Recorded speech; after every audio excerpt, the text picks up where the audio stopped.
우주는 모든 행성, 별, 은하, 그리고 공간과 시간뿐만 아니라 그 안에 에너지와 물질을 포함하는 방대한 작품입니다. 과학자들은 우주의 나이가 약 13억 8천만 년이라고 추정합니다. 이 숫자는 우주 배경 복사선을 관측하여 얻은 것입니다.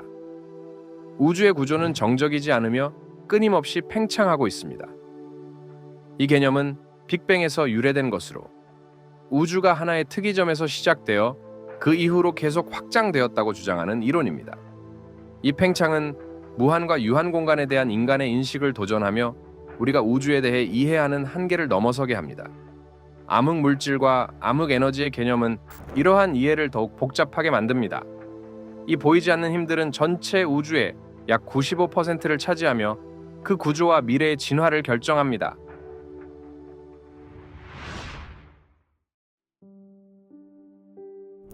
우주의 기원, 구조 및 역학을 연구하는 과학 분야인 우주론을 통해 인류는 현재 이해의 범위를 넘어서는 신비를 풀어내고자 합니다. 과학자들은 우주의 초기 상태를 연구하기 위해 다양한 정교한 방법과 기술을 사용하며 그 중에서도 우주 배경 복사선은 중요한 역할을 합니다. 이 희미한 빛은 종종 빅뱅의 장광으로 묘사되며 우주가 발생한 지 약 38만 년이 지난 시점에서의 모습을 제공합니다. 이때 우주는 충분히 시거 입자가 원자를 형성할 수 있게 되었고 빛이 자유롭게 이동할 수 있었습니다. 우주 배경 복사선의 미세한 온도 변화를 분석함으로써 연구자들은 초기 우주의 물질과 에너지 분포를 추정할 수 있으며 이를 통해 우주의 전체적인 구조와 진화를 밝힐 수 있습니다. 지상 및 우주에 위치한 망원경들은 시간 속에서 더 깊숙이 탐험할 수 있는 중요한 도구로 작용합니다. 예를 들어 허블 우주 망원경은 빅뱅 이후 몇 억 년이 지난 은하들의 이미지를 포착하여 이 우주 구조물들의 형성과 진화에 대해 귀중한 통찰을 제공합니다. 곧 출시될 제임스 웹 우주 망원경은 우주의 역사를 더욱 깊이 들여다볼 가능성이 있으며 최초의 은하와 별을 관찰할 수 있을 것으로 기대됩니다. 우주론적 연구에 필수적인 또 다른 도구는 컴퓨터 시뮬레이션입니다. 물리 법칙을 기반으로 하는 이 시뮬레이션은 과학자들이 초기 우주의 조건을 놀라운 규모로 재현할 수 있게 합니다. 이는 첫 번째 원자의 형성부터 오늘날 우주를 가득 채운 복잡한 은하들의 형성에 이르기까지를 포함합니다. 이러한 관측 데이터와 이론적 틀의 조합은 과학자들이 우주의 역사를 퍼즐 조각처럼 맞추어 우리의 우주적 기원과 운명에 대한 새로운 발견을 위한 길을 열어줍니다. 우주에는 4가지 기본적인 힘이 존재하며 이 힘들은 우주와 그 안의 모든 것을 형성하는 원동력입니다. 이 힘들은 입자 간의 상호작용을 지배하며 자연세계의 방대한 복잡성을 근본적으로 뒷받침합니다. 먼저 중력은 가장 친숙하면서도 가장 약한 힘으로 질량을 가진 물체들 간의 인력을 지배합니다. 사과가 떨어지는 것부터 행성이 별 주위를 도는 것까지 중력의 영향은 매우 광범위하여 우주의 구조를 가장 큰 규모에서 형성합니다. 다음으로 전자기력은 하전 입자 간의 상호작용을 책임집니다. 이 힘은 원자가 분자와 결합하게 하고 우리가 보는 빛을 생성하며 현대 기술의 많은 부분을 뒷받침하는 전기와 자기의 기초를 제공합니다. 강한 핵력은 원자핵을 결합시켜 양성자 간의 전자기적 반발을 극복하고 원자핵을 강하게 묶습니다. 이 힘은 4가지 힘 중 가장 강력하지만 원자핵 내부에만 국한된 매우 짧은 범위에서 작용합니다. 마지막으로 약한 핵력은 방사성 붕괴와 별을 태우는 핵 반응을 담당합니다. 이 힘은 원소의 합성에서 중요한 역할을 하며 태양이 빛을 내어 지구의 생명을 유지할 수 있도록 합니다. 이 4가지 힘은 각기 다른 범위와 힘을 가지고 있으며 함께 우주의 복잡한 구조를 엮어내고 우주의 모든 관찰 대상의 구조와 진화를 위해 필수적입니다. 이 힘들의 상호작용과 균형은 우리의 현실을 지배하는 근본적인 원칙들을 엿볼 수 있게 해주며 입자 물리학은 우주의 가장 작은 구성 요소와 그 상호작용을 탐구하는 과학의 한 분야입니다. 입자 물리학은 쿼크와 같은 기본 입자를 탐구하며 이들은 양성자와 중성자를 형성하고 렙톤에는 전자와 중성미자가 포함되며 4가지 기본적인 힘을 매개하는 보손이 있습니다. 이 학문은 질량의 본질과 기원, 공간과 시간의 구조, 그리고 우주의 힘들을 통합하려는 깊은 질문에 답하고자 합니다. 입자 물리학의 중심에는 표준 모형이 있습니다. 이 이론은 20세기 후반에 걸쳐 발전된 것으로 전자기력, 약한 핵력, 강한 핵력 간의 상호작용에 대한 틀을 제시하여 광범위한 실험 결과를 성공적으로 설명하며 다양한 입자의 존재를 설명합니다. 그러나 이 이론은 일반 상대성 이론으로 설명되는 중력을 포함하지 않으며 이는 이론 물리학에서 가장 큰 과제 중 하나로 남아 있습니다. 입자 물리학 실험은 종종 궤너지 상태로 입자를 가속한 후 충돌시키는 가속기를 사용합니다. 이러한 충돌은 빅뱅 직후의 조건과 유사한 상태를 일시적으로 재현하며 충돌의 여파를 포착하여 입자와 힘의 속성을 연구할 수 있게 합니다. CERN의 거대 강입자 충돌기와 같은 시설은 입자들이 질량을 획득하는 메커니즘을 제공하는 힉스 보손의 발견을 포함한 주요 발견에서 중요한 역할을 했습니다. 그 성공에도 불구하고 많은 질문이 여전히 미해결 상태로 남아 있으며 표준 모형을 넘어서는 현상을 탐구하는 과정이 계속되고 있습니다. 암흑 물질, 초대칭, 그리고 힘의 대통일과 같은 현상에 대한 탐구를 통해 입자 물리학은 우주를 지배하는 근본 원칙을 이해하는 데 한 발 더 가까워지고 있습니다. 입자 물리학은 우주의 가장 근본적인 수준에서 복잡성을 이해하는 기초적인 렌즈를 제공하여 우주가 무엇으로 구성되어 있는지뿐만 아니라 어떻게 작동하는지를 설명합니다. 이러한 탐구의 중심에는 입자 물리학의 표준 모형이 있으며 이는 쿼크, 렙톤, 보손과 같은 모든 알려진 기본 입자를 범주화하고 중력을 제외한 세 가지 기본 힘을 설명하는 강력한 이론입니다. 표준 모형을 통해 과학자들은 원자의 행동에서부터 태양과 다른 별들을 태우는 과정에 이르기까지 다양한 현상을 설명할 수 있습니다. 입자 물리학이 우주에 대한 이해에 가장 큰 기여를 한 것 중 하나는 질량의 기원에 대한 설명입니다. 2012년에 거대 강입자 충돌기에서 발견된 힉스 보손은 입자들이 질량을 획득하는 메커니즘을 제공합니다. 이 현상이 없었다면 우주는 매우 다른 모습일 것이며 원자, 분자 또는 그 어떤 것도 형성되지 않았을 것입니다. 입자 물리학은 초기 우주를 탐구하며 빅뱅 직후의 아주 작은 시간 동안의 순간에 대한 통찰을 제공합니다. 이때는 온도와 에너지가 너무 높아 네 가지 기본 힘이 통합되어 있었습니다. 이러한 극한 조건을 조사하면서 입자 물리학자들은 이 힘들이 어떻게 우주의 냉각과 확장 과정에서 각각의 독특한 특성을 획득했는지 설명하려고 합니다. 표준 모형은 놀라운 성공을 거두었지만 그것이 모든 것을 포괄하지는 못합니다. 중력은 일반 상대성 이론으로 설명되며 암흑 물질과 암흑 에너지는 우주의 약 95%를 차지하지만 표준 모형에는 포함되지 않습니다. 따라서 입자 물리학은 승리의 이야기일 뿐만 아니라 미지의 이야기이기도 하며 우주의 매우 작은 세계뿐만 아니라 광대한 우주 전체를 설명할 수 있는 더 완전한 모든 것의 이론을 찾기 위한 탐구를 이끌고 있습니다. 빅뱅 이론은 우주의 초기 발달과 현재의 팽창을 설명하는 우세한 우주론적 모델입니다. 이 이론에 따르면 우주는 약 13억 8천만 년 전 극도로 뜨겁고 밀집된 특이점에서 기원했으며 그 후 확장하고 냉각되면서 소립자와 단순한 원자가 형성되었습니다. 우주가 계속해서 팽창하고 냉각됨에 따라 중력은 물질을 별, 은하 및 더 큰 구조물로 응집시켰습니다. 빅뱅 이론을 뒷받침하는 중요한 증거는 우주 배경 복사선의 관측입니다. 이는 초기 폭발의 장광으로 우주를 채우고 있는 희미한 우주 배경 복사선입니다. 이 복사선은 빅뱅 이후 약 38만 년 후의 우주의 모습을 제공하며 이때 우주는 충분히 냉각되어 전자와 양성자가 결합하여 중성 원자를 형성하게 되었습니다. 우주의 팽창을 관측한 은하들의 적색 편의는 이 이론을 뒷받침하는 또 다른 중요한 증거입니다. 빅뱅은 우주에서의 폭발이 아니라 공간 자체의 급속한 확장이었습니다. 이 통찰은 우주의 역학에 대한 더 깊은 이해로 이어졌으며 우주의 운명이 포함된 물질과 에너지의 밀도와 연관되어 있다는 깨달음을 제공했습니다. 빅뱅 이론은 특이점 이전에 무슨 일이 있었는지 또는 확장의 원인에 대해서는 설명하지 않으며 우주론에서 많은 추측과 추가 연구의 여지를 남깁니다. 이 이론의 우아함은 천문학적 관측의 광범위한 배열을 통합하여 우주의 진화를 뜨겁고 밀집된 상태에서 우리가 오늘날 관찰하는 방대한 복잡한 우주로 설명할 수 있는 일관된 틀을 제공하는 데 있습니다. 빅뱅은 우주의 팽창을 초기 급속한 인플레이션을 통해 주도했으며 이 개념은 특이점과 오늘날 우리가 관찰하는 대규모 구조적 우주 사이의 간극을 연결합니다.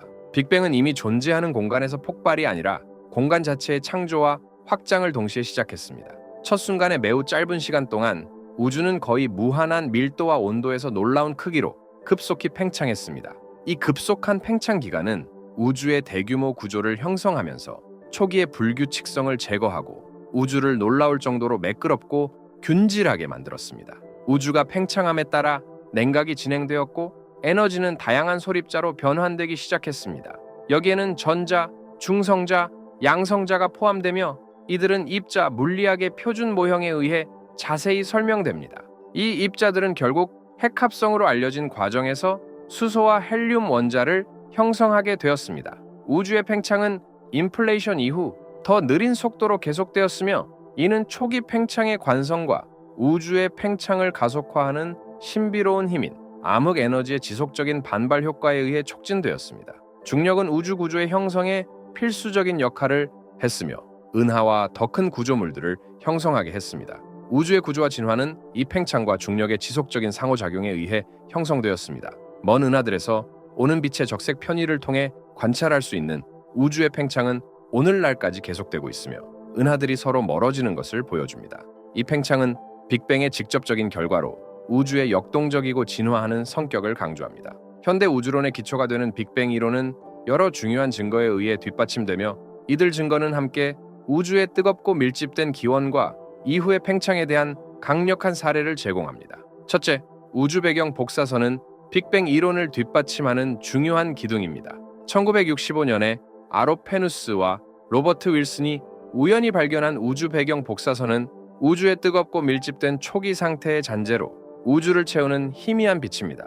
이 복사선은 모든 방향에서 놀라울 정도로 균일하지만 초기 우주의 물질 분포에 해당하는 작은 변동이 관찰되었습니다. 우주 배경 복사선은 빅뱅 이후 약 38만 년 후 우주의 상태를 직접적으로 나타내며 이때 전자와 양성자가 중성 원자로 결합할 수 있을 정도로 충분히 냉각되었습니다. 빅뱅 이론을 뒷받침하는 또 다른 증거는 우주의 팽창을 관측한 것입니다. 1929년 에드윈 허블은 먼 은하들이 우리로부터 멀어지고 있으며 그 속도가 거리에 비례한다는 사실을 발견했습니다. 은하의 빛이 적색으로 이동하는 것은 우주가 초기에 뜨겁고 밀집된 상태에서 팽창해 왔다는 것을 의미합니다. 우주가 팽창하고 있다면 과거에는 더 작고 더 뜨겁고 더 밀집된 상태였을 것입니다. 빅뱅 이론의 또 다른 증거는 가벼운 원소들의 풍부함에서 나옵니다. 이 이론은 빅뱅 직후 몇 분 동안 우주의 밀도에 따라 핵융합이 발생하여 수소, 헬륨, 그리고 소량의 리튬이 형성되었을 것이라고 예측합니다. 이 가벼운 원소들의 상대적인 풍부함을 가장 오래된 별들과 성간 공간에서 관찰한 결과 빅뱅 핵합성의 예측과 놀랍도록 일치했습니다. 이들 증거들, 즉 우주 배경 복사선, 은하들의 적색 편의를 통한 우주의 팽창 관찰, 그리고 가벼운 원소들의 풍부함은 빅뱅 이론을 뒷받침하는 기초적인 기둥으로 간주됩니다. 이들 증거는 함께 우주의 기원, 약 13억 8천만 년에 걸친 진화, 그리고 현재의 구조와 구성에 대한 일관되고 포괄적인 설명을 제공합니다. 빅뱅 직후의 조건은 우리가 오늘날 직접 관찰할 수 없는 상상을 초월하는 뜨겁고 밀집된 상태였습니다. 초기 우주는 물질 입자와 반물질 입자가 같은 비율로 생성되고 소멸되던 상태였습니다. 이 극도로 에너지가 높은 상태에서 우주는 쿼크 글루온 플라즈마로 가득 차 있었으며 여기서 쿼크 양성자와 중성자를 구성하는 입자와 글루온 쿼크를 결합시키는 힘을 전달하는 입자은 자유롭게 존재하며 양성자나 중성자와 같은 입자들 내에 갇혀 있지 않았습니다. 우주가 팽창하면서 급속히 냉각되었고 중요한 온도 임계점을 통과하여 쿼크와 글루온이 양성자와 중성자로 결합할 수 있게 되었습니다. 빅뱅 이후 몇 분 동안 우주는 더 냉각되어 양성자와 중성자가 핵합성으로 알려진 과정에서 단순한 핵을 형성할 수 있게 되었습니다. 이 시기에는 주로 수소와 헬륨의 동위원소, 그리고 소량의 리튬과 베릴륨이 생성되어 이후 수백 수천 년 동안 우주를 채울 화학 원소들의 기초를 마련했습니다. 빅뱅 이후 약 38만 년 후 우주는 약 3000 켈빈 정도로 냉각되었으며 전자들이 핵과 결합하여 최초의 중성 원자를 형성하는 재결합 과정이 일어났습니다. 이로 인해 자유전제에 의해 더 이상 산란되지 않는 광자들이 방출되어 우주 배경 복사선을 형성하게 되었습니다. 이 복사선은 현재 희미한 빛으로 관찰될 수 있으며 그 순간의 우주의 모습을 제공하고 있습니다. 빅뱅 직후의 혼란스럽고 뜨거운 조건에서 벗어난 이 시대는 오늘날 우리가 관찰하는 복잡한 우주의 진화를 위한 기초를 마련했습니다. 이 우주는 원시 원소들이 형성된 이 초기 순간부터 은하, 별, 행성과 같은 방대한 구조물들이 형성되었습니다. 빅뱅 직후의 극도로 짧은 순간에 우주는 현재의 물리학이 완전히 이해할 수 없는 매우 뜨겁고 밀집된 상태에 있었습니다. 이 시기는 양자 이론의 창시자인 막스 플랑크의 이름을 따서 플랑크 시대라고 불리며 빅뱅 직후 약 10의 마이너스 43제곱 초 동안 지속되었습니다. 이 시기 동안 우주의 온도는 네 가지 기본 힘, 즉 중력, 전자기력, 강한 핵력, 약한 핵력이 아마도 하나의 기본 힘으로 통합되었을 정도로 높았습니다.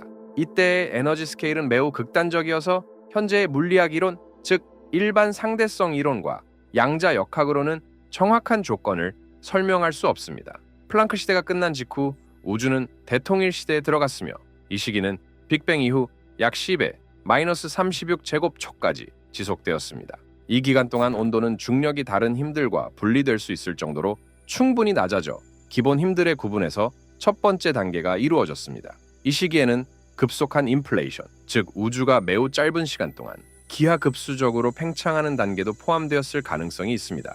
인플레이션 이론은 우주가 10의 26제곱배 이상 커졌다고 제안하며 이로 인해 초기 불규칙성이 사라지고 큰 규모에서 균질하고 등방성인 우주가 형성될 수 있는 무대를 마련했습니다. 빅뱅 이후 약 10의 마이너스 32제곱초에 이르러 우주가 계속해서 냉각되고 팽창하면서 강한 핵력이 전자기력과 약한 핵력으로부터 분리되었습니다. 이 시기에는 우주가 여전히 플라즈마 상태에 있었으며 쿼크, 렙톤, 전자와 중성미자 포함 이들의 반물질 입자, 광자, 글루온과 같은 다양한 입자들이 가득 차 있었습니다. 이 극단적인 조건에서는 입자들이 계속해서 생성되고 소멸되었습니다. 빅뱅 이후의 이 짧은 순간은 모든 후속 발전의 초기 조건을 설정하였으며 원자, 별, 은하, 그리고 오늘날 우주에서 관찰되는 더 큰 구조물들이 형성되는 데 중요한 역할을 했습니다. 우주의 복잡성과 다양성은 모두 이 초기 순간의 짧은 확장과 냉각으로부터 시작되었으며 초기 조건이 우주의 첫 순간에 설정된 강력한 증거를 보여줍니다. 우주 인플레이션 이론은 우주의 초기 성장을 설명하기 위해 제한된 이론으로 빅뱅 직후 극도로 급속한 기하급수적 팽창의 시기를 가정합니다. 이 이론에 따르면 우주는 빅뱅 이후 10의 마이너스 32제곱초보다 짧은 시간 안에 최소 10의 26제곱배 이상 커졌습니다. 이 급격한 증가로 인해 빅뱅 이론의 오랜 퍼즐, 즉 지평선 문제, 평탄성 문제, 그리고 자기 단극 문제를 해결할 수 있었습니다. 이 과정은 관찰 가능한 우주를 균질하고 등방성으로 만들며 공간적으로 평평하게 하는 메커니즘을 제공했습니다. 인플레이션은 공간에 침투한 가설적 필드인 인플레이튼 필드에 의해 주도된 것으로 생각되며 이 필드가 특정한 궤너지 상태에 있을 때 공간 자체가 기하급수적으로 팽창하게 만드는 속성을 가집니다. 인플레이튼 필드가 더 낮은 에너지 상태로 붕괴하면서 이 급속한 팽창은 느려졌으며 이 필드에 저장된 에너지는 재가열 과정에서 방출되었습니다. 이 재가열은 빅뱅의 전통적인 그림과 연관된 뜨겁고 밀집된 입자들로 우주를 가득 채웠습니다. 우주 배경 복사선의 관측에서 얻은 증거는 온도의 미세한 변동을 통해 인플레이션 이론을 뒷받침합니다. 하늘 전역에 걸쳐 매우 균일한 이러한 작은 변동은 초기 우주의 물질과 에너지 분포에 대한 인플레이션 이론의 예측과 일치합니다. 인플레이션은 이러한 변동이 모든 규모에서 거의 동일해야 한다고 예측하며 이는 다양한 우주 탐사선에 의해 우주 배경 복사선을 상세히 매핑한 결과로 확인되었습니다. 우주 인플레이션은 초기 상태의 신비와 빅뱅 핵합성 및 이후 구조 형성 사이의 중요한 다리를 제공합니다. 이는 현대 우주론의 이해에 있어 중요한 부분으로 균질하고 밀집된 한 점이 어떻게 오늘날 우리가 관찰하는 방대한 구조적 우주로 진화할 수 있었는지를 설명할 수 있는 설득력 있는 틀을 제공합니다. 우주 인플레이션은 초기 우주를 깊이 형성하며 미세한 구조의 발전을 위한 무대를 마련하고 여러 주요 우주론적 문제들을 해결했습니다. 이 급속한 팽창은 빅뱅 직후 극도로 짧은 시간 동안 발생했으며 우주는 눈 깜짝할 사이에 아원자적 규모에서 거시적 규모로 급격히 팽창했습니다. 이 극적인 사건은 우주에 여러 가지 지속적인 영향을 미쳤습니다. 우주의 가장 두드러진 특징 중 하나는 큰 규모에서의 균질성입니다. 은하들의 집합과 광대한 공허함이 우주를 채우고 있음에도 불구하고 물질과 에너지의 전체 밀도 및 배경 온도는 엄청난 거리에도 불구하고 놀랍도록 균일합니다. 우주 인플레이션은 초기 우주의 밀도에서 발생한 어떤 초기 불규칙성도 매끄럽게 정리하여 물질과 에너지가 균일하게 분포하게 만들었습니다. 이는 하늘 전역의 우주 배경 복사선의 균일한 온도에서 입증됩니다. 인플레이션은 또한 우주가 평탄하다는 관찰을 설명합니다. 일반 상대성 이론에 따르면 우주는 공간적으로 열려 있거나 닫혀 있거나 평평할 수 있으며 이는 우주의 평균 물질 및 에너지 밀도에 따라 다릅니다. 인플레이션은 공간 자체를 매우 크게 확장하여 초기 곡률이 존재하더라도 이제는 평평하게 보이게 만들었습니다. 이는 구의 표면이 전체적으로는 둥글지만 작은 거리에서는 평평하게 보이는 것과 유사합니다. 인플레이튼 필드의 양자 요동은 우주 인플레이션 중에 우주적 규모로 확장되어 밀도의 미세한 변동을 유발하였으며, 이는 중력의 영향을 받아 나중에 은하, 별, 기타 대규모 구조물로 성장하게 되었습니다. 이러한 초기 교란은 우주 배경 복사선에 인쇄되었으며, 인플레이션 이론이 예측한 바를 확인하기 위해 세밀하게 매핑되었습니다. 초기 우주의 조건을 기반으로 한 이론적 예측은 자기 당흑과 같은 다양한 특이한 입자와 결함의 형성을 시사했습니다. 그러나 이들은 관찰되지 않았으며, 이는 과학자들을 당황하게 만들었습니다. 인플레이션은 이러한 특이한 입자나 결함의 농도를 무시할 수 있을 정도로 희석시켜 현재 우주에서 이들이 없거나 드문 이유를 설명합니다. 우주 인플레이션 이론은 우주의 여러 측면을 우아하게 설명하여 현대 우주론 이론의 초석이 되었으며, 우주가 오늘날 우리가 관찰하는 구조적이고 역동적이며 복잡한 상태로 진화할 수 있었던 초기 조건을 효과적으로 설정했습니다. 쿼크 시대는 플랑크 시대 이후의 초기 우주 단계를 나타내며 빅뱅 이후 약 10의 마이너스 12제곱, 최소 10의 마이너스 6제곱 초까지 존재했습니다. 이 시기의 우주는 쿼크 글루온 플라즈마라는 뜨겁고 밀집된 숲으로 가득 차 있었으며, 온도는 약 10의 12제곱에서 10의 15제곱 켈빈에 달하여 쿼크, 즉 양성자와 중성자를 구성하는 기본 입자들이 높은 에너지 수준 때문에 결합할 수 없었으며 대신 자유상태로 존재했습니다. 이 시기는 여전히 원자핵, 더구나 원자를 형성하기에는 너무 뜨겁고 밀집된 우주로 주된 상호작용은 쿼크, 글루온, 렙톤 전자와 중성미자 포함, 그리고 이들의 반물질 입자들 사이에서 이루어졌으며, 이 입자들은 계속해서 쌍으로 생성되고 소멸되었습니다. 이 기간 동안 4가지 기본 힘은 이미 각기 다른 정체성을 가지게 되었습니다. 중력은 이 시기를 앞선 대통일 시대 동안 다른 힘들과 분리되었고, 강한 핵력, 약한 핵력, 전자기력은 각각 독립적인 힘으로 작용했습니다. 우주가 팽창하고 냉각되면서 에너지 밀도가 감소하여 더 이상 쿼크 간의 결합을 파괴할 수 없는 지점에 도달하게 되었습니다. 이 전환은 쿼크 시대의 끝을 알리고 쿼크가 양성자와 중성자로 결합하여 하드론이라 불리는 입자를 형성하는 하드론 시대의 시작을 의미했습니다. 이 중요한 단계는 단순한 원자핵의 합성과 중성 원자의 형성을 향한 우주 진화의 후속 단계를 위한 기반을 마련했습니다. 우주의 윤영이, 즉 빅뱅으로 알려진 시기 동안 온도와 밀도 조건은 극적으로 변화했으며, 이는 오늘날 우리가 이해하고 있는 우주론의 기초가 됩니다. 빅뱅 직후 약 13억 8천만 년 전, 우주는 우리가 경험하거나 지구에서 재현할 수 있는 것보다 훨씬 뜨거운 열과 밀도가 높은 상태에 있었습니다.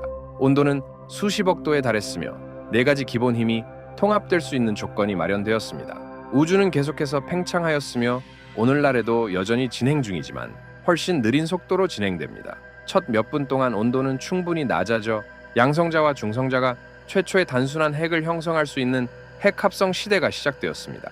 이 냉각과 팽창은 수십만 년에 걸쳐 진행되었으며, 결국 전자들이 핵과 결합하여 주로 수소와 헬륨으로 이루어진 원자를 형성할 수 있는 조건을 마련하였고, 이는 플라즈마 상태에서 가스 상태로 전환된 것을 의미합니다. 이 단계는 별과 은하의 형성을 위한 무대를 마련하였으며, 우리가 오늘날 관찰하는 우주의 구조를 형성했습니다. 쿼크는 우주의 물질을 구성하는 기본 입자입니다.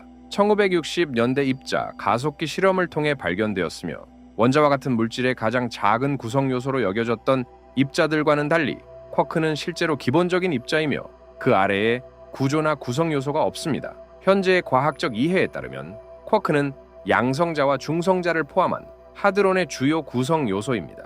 하드론은 양성자와 중성자를 포함하며 이들은 전자와 함께 원자를 형성합니다. 쿼크는 위 쿼크, 아래 쿼크, 기묘 쿼크, 바닥 쿼크, 위 쿼크, 바닥 쿼크의 6가지 종류로 나뉘며 각각 고유한 특성을 가지고 있습니다. 예를 들어 양성자는 2개의 위 쿼크와 하나의 아래 쿼크로 구성되어 있으며, 중성자는 하나의 위 쿼크와 2개의 아래 쿼크로 구성되어 있습니다. 쿼크의 가장 흥미로운 측면 중 하나는 그들을 결합시키는 힘인 강한 핵력입니다. 이 힘은 글루온이라는 입자에 의해 매개되며 쿼크를 하드론 내에 갇히게 할 정도로 강력합니다. 쿼크는 독립적으로 존재할 수 없으며 항상 결합된 상태로만 존재합니다. 이 현상은 쿼크의 독립적 관측을 어렵게 만들며 괴너지 실험에서 추론된 쿼크의 존재와 특성으로 확인됩니다. 쿼크 연구는 우주의 미세한 구조를 이해하는 데 깊이를 더할 뿐만 아니라 빅뱅 이후 초기 순간에 이 기본 입자들이 물질 형성에 중요한 역할을 했음을 밝히는 데 기여합니다. 입자 물리학의 지속적인 연구를 통해 과학자들은 쿼크의 복잡성을 탐구하며 우주의 근본적인 본질과 그 기원에 대한 이해를 확장하고자 합니다. 빅뱅 직후 약 10의 마이너스 32 제곱초 동안 우주는 고온과 고밀도의 상태에 있었으며 현재의 물리학으로는 완전히 이해할 수 없는 상태였습니다.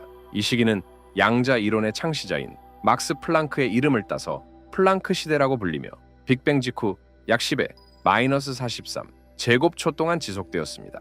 이 시기 동안 우주의 온도는 4가지 기본 힘, 즉 중력, 전자기력, 강한 핵력, 약한 핵력이 아마도 하나의 기본 힘으로 통합되었을 정도로 높았습니다. 이때의 에너지 스케일은 매우 극단적이어서 현재의 물리학 이론, 즉 일반 상대성 이론과 양자 역학으로는 정확한 조건을 설명할 수 없습니다.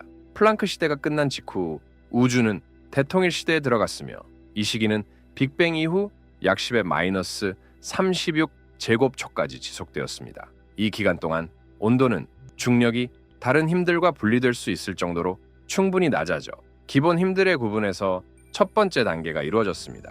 이 시기에는 급속한 인플레이션, 즉 우주가 매우 짧은 시간 동안 기하급수적으로 팽창하는 단계도 포함되었을 가능성이 있습니다. 인플레이션 이론은 우주가 10의 26 제곱바에 이상 커졌다고 제안하며 이로 인해 초기 불규칙성이 사라지고 큰 규모에서 균질하고 등방성인 우주가 형성될 수 있는 무대를 마련했습니다. 빅뱅 이후 약 10의 마이너스 32 제곱초에 이르러 우주가 계속해서 냉각되고 팽창하면서 강한 핵력이 전자기력과 약한 핵력으로부터 분리되었습니다. 이 시기에는 우주가 여전히 플라즈마 상태에 있었으며 쿼크, 렙톤 전자와 중성미자 포함 이들의 반물질 입자, 광자, 글루온과 같은 다양한 입자들이 가득 차 있었습니다.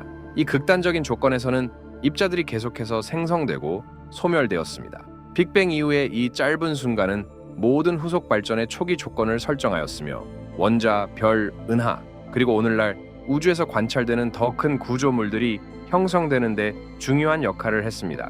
우주의 복잡성과 다양성은 모두 이 초기 순간의 짧은 확장과 냉각으로부터 시작되었으며 초기 조건이 우주의 첫 순간에 설정된 강력한 증거를 보여줍니다. 우주 인플레이션 이론은 우주의 초기 성장을 설명하기 위해 제안된 이론으로 빅뱅 직후 극도로 급속한 기하급수적 팽창의 시기를 가정합니다. 이 이론에 따르면 우주는 빅뱅 이후 10의 마이너스 32 제곱초보다 짧은 시간 안에 최소 10의 26 제곱배 이상 커졌습니다. 이 급격한 증가로 인해 빅뱅 이론의 오랜 퍼즐, 즉 지평선 문제, 평탄성 문제, 그리고 자기 당응 문제를 해결할 수 있었습니다. 이 과정은 관찰 가능한 우주를 균질하고 등방성으로 만들며 공간적으로 평평하게 하는 메커니즘을 제공했습니다. 인플레이션은 공간에 침투한 가설적 필드인 인플레이튼 필드에 의해 주도된 것으로 생각되며 이 필드가 특정한 괴너지 상태에 있을 때 공간 자체가 기하급수적으로 팽창하게 만드는 속성을 가집니다. 인플레이튼 필드가 더 낮은 에너지 상태로 붕괴하면서 이 급속한 팽창은 느려졌으며 이 필드에 저장된 에너지는 재가열 과정에서 방출되었습니다. 이 재가열은 빅뱅의 전통적인 그림과 연관된 뜨겁고 밀집된 입자들로 우주를 가득 채웠습니다. 우주 배경 복사선의 관측에서 얻은 증거는 온도의 미세한 변동을 통해 인플레이션 이론을 뒷받침합니다. 하늘 전역에 걸쳐 매우 균일한 이러한 작은 변동은 초기 우주의 물질과 에너지 분포에 대한 인플레이션 이론의 예측과 일치합니다. 인플레이션은 이러한 변동이 모든 규모에서 거의 동일해야 한다고 예측하며 이는 다양한 우주 탐사선에 의해 우주 배경 복사선을 상세히 매핑한 결과로 확인되었습니다. 우주 인플레이션 이론은 초기 상태의 신비와 빅뱅 핵합성 및 이후 구조 형성 사이에 중요한 다리를 제공합니다. 이는 현대 우주론의 이해에 있어 중요한 부분으로 균질하고 밀집된 한 점이 어떻게 오늘날 우리가 관찰하는 방대한 구조적 우주로 진화할 수 있었는지를 설명할 수 있는 설득력 있는 틀을 제공합니다. 우주 인플레이션은 초기 우주를 깊이 형성하며 미세한 구조의 발전을 위한 무대를 마련하고 여러 주요 우주론적 문제들을 해결했습니다. 이 급속한 팽창은 빅뱅 직후 극도로 짧은 시간 동안 발생했으며 우주는 눈 깜짝할 사이에 아원자적 규모에서 거시적 규모로 급격히 팽창했습니다. 이 극적인 사건은 우주에 여러 가지 지속적인 영향을 미쳤습니다. 우주의 가장 두드러진 특징 중 하나는 큰 규모에서의 균질성입니다. 은하들의 집합과 광대한 공허함이 우주를 채우고 있음에도 불구하고 물질과 에너지의 전체 밀도 및 배경 온도는 엄청난 거리에도 불구하고 놀랍도록 균일합니다. 우주 인플레이션은 초기 우주의 밀도에서 발생한 어떤 초기 불규칙성도 매끄럽게 정리하여 물질과 에너지가 균일하게 분포하게 만들었습니다. 이는 하늘 전역의 우주 배경 복사선의 균일한 온도에서 입증됩니다. 인플레이션은 또한 우주가 평탄하다는 관찰을 설명합니다. 일반 상대성 이론에 따르면 우주는 공간적으로 열려 있거나 닫혀 있거나 평평할 수 있으며 이는 우주의 평균 물질 및 에너지 밀도에 따라 다릅니다. 인플레이션은 공간 자체를 매우 크게 확장하여 초기 곡률이 존재하더라도 이제는 평평하게 보이게 만들었습니다. 이는 구의 표면이 전체적으로는 둥글지만 작은 거리에서는 평평하게 보이는 것과 유사합니다. 인플레이튼 필드의 양자 요동은 우주 인플레이션 중에 우주적 규모로 확장되어 밀도의 미세한 변동을 유발하였으며 이는 중력의 영향을 받아 나중에 은하, 별, 기타 대규모 구조물로 성장하게 되었습니다. 이러한 초기 교란은 우주 배경 복사선에 인쇄되었으며 인플레이션 이론이 예측한 바를 확인하기 위해 세밀하게 매핑되었습니다. 초기 우주의 조건을 기반으로 한 이론적 예측은 자기 당흑과 같은 다양한 특이한 입자와 결함의 형성을 시사했습니다. 그러나 이들은 관찰되지 않았으며 이는 과학자들을 당황하게 만들었습니다. 인플레이션은 이러한 특이한 입자나 결함의 농도를 무시할 수 있을 정도로 희석시켜 현재 우주에서 이들이 없거나 드문 이유를 설명합니다. 우주 인플레이션 이론은 우주의 여러 측면을 우아하게 설명하여 현대 우주론 이론의 초석이 되었으며 우주가 오늘날 우리가 관찰하는 구조적이고 역동적이며 복잡한 상태로 진화할 수 있었던 초기 조건을 효과적으로 설정했습니다. 쿼크 시대는 플랑크 시대 이후의 초기 우주 단계를 나타내며 빅뱅 이후 약 10의 마이너스 12제곱, 최소 10의 마이너스 6제곱 초까지 존재했습니다. 이 시기의 우주는 쿼크 글루온 플라즈마라는 뜨겁고 밀집된 숲으로 가득 차 있었으며 온도는 약 10의 12제곱에서 10의 15제곱 켈빈에 달하여 쿼크, 즉 양성자와 중성자를 구성하는 기본 입자들이 높은 에너지 수준 때문에 결합할 수 없었으며 대신 자유 상태로 존재했습니다. 이 시기는 여전히 원자핵, 더구나 원자를 형성하기에는 너무 뜨겁고 밀집된 우주로 주된 상호작용은 쿼크, 글루온, 렙톤, 전자와 중성미자 포함, 그리고 이들의 반물질 입자들 사이에서 이루어졌으며 이 입자들은 계속해서 쌍으로 생성되고 소멸되었습니다. 이 기간 동안 네 가지 기본 힘은 이미 각기 다른 정체성을 가지게 되었습니다. 중력은 이 시기를 앞선 대통일 시대 동안 다른 힘들과 분리되었고 강한 핵력, 약한 핵력, 전자기력은 각각 독립적인 힘으로 작용했습니다. 우주가 팽창하고 냉각되면서 에너지 밀도가 감소하여 더 이상 쿼크 간의 결합을 파괴할 수 없는 지점에 도달하게 되었습니다. 이 전환은 쿼크 시대의 끝을 알리고 쿼크가 양성자와 중성자로 결합하여 하드론이라 불리는 입자를 형성하는 하드론 시대의 시작을 의미했습니다. 이 중요한 단계는 단순한 원자핵의 합성과 중성 원자의 형성을 향한 우주 진화의 후속 단계를 위한 기반을 마련했습니다. 우주의 윤영이, 즉 빅뱅으로 알려진 시기 동안 온도와 밀도 조건은 극적으로 변화했으며 이는 오늘날 우리가 이해하고 있는 우주론의 기초가 됩니다. 빅뱅 직후 약 13억 8천만 년 전 우주는 우리가 경험하거나 지구에서 재현할 수 있는 것보다 훨씬 뜨거운 열과 밀도가 높은 상태에 있었습니다. 온도는 수십억 도에 달했으며 네 가지 기본 힘이 통합될 수 있는 조건이 마련되었습니다. 우주는 계속해서 팽창하였으며 오늘날에도 여전히 진행 중이지만 훨씬 느린 속도로 진행됩니다. 첫 몇 분 동안 온도는 충분히 낮아져 양성자와 중성자가 최초의 단순한 핵을 형성할 수 있는 핵합성 시대가 시작되었습니다. 이 냉각과 팽창은 수십만 년에 걸쳐 진행되었으며 결국 전자들이 핵과 결합하여 주로 수소와 헬륨으로 이루어진 원자를 형성할 수 있는 조건을 마련하였고 이는 플라즈마 상태에서 가스 상태로 전환된 것을 의미합니다. 이 단계는 별과 은하의 형성을 위한 무대를 마련하였으며 우리가 오늘날 관찰하는 우주의 구조를 형성했습니다. 쿼크는 우주의 물질을 구성하는 기본 입자입니다. 1960년대 입자 가속기 실험을 통해 발견되었으며 원자와 같은 물질의 가장 작은 구성 요소로 여겨졌던 입자들과는 달리 쿼크는 실제로 기본적인 입자이며 그 아래에 구조나 구성 요소가 없습니다. 현재의 과학적 이해에 따르면 쿼크는 양성자와 중성자를 포함한 하드론의 주요 구성 요소입니다. 하드론은 양성자와 중성자를 포함하며 이들은 전자와 함께 원자를 형성합니다. 쿼크는 위 쿼크, 아래 쿼크, 기묘 쿼크, 바닥 쿼크, 위 쿼크, 바닥 쿼크의 6가지 종류로 나뉘며 각각 고유한 특성을 가지고 있습니다. 예를 들어 양성자는 2개의 위 쿼크와 하나의 아래 쿼크로 구성되어 있으며 중성자는 하나의 위 쿼크와 2개의 아래 쿼크로 구성되어 있습니다. 쿼크의 가장 흥미로운 측면 중 하나는 그들을 결합시키는 힘인 강한 핵력입니다. 이 힘은 글루온이라는 입자에 의해 매개되며 쿼크를 하드론 내에 갇히게 할 정도로 강력합니다.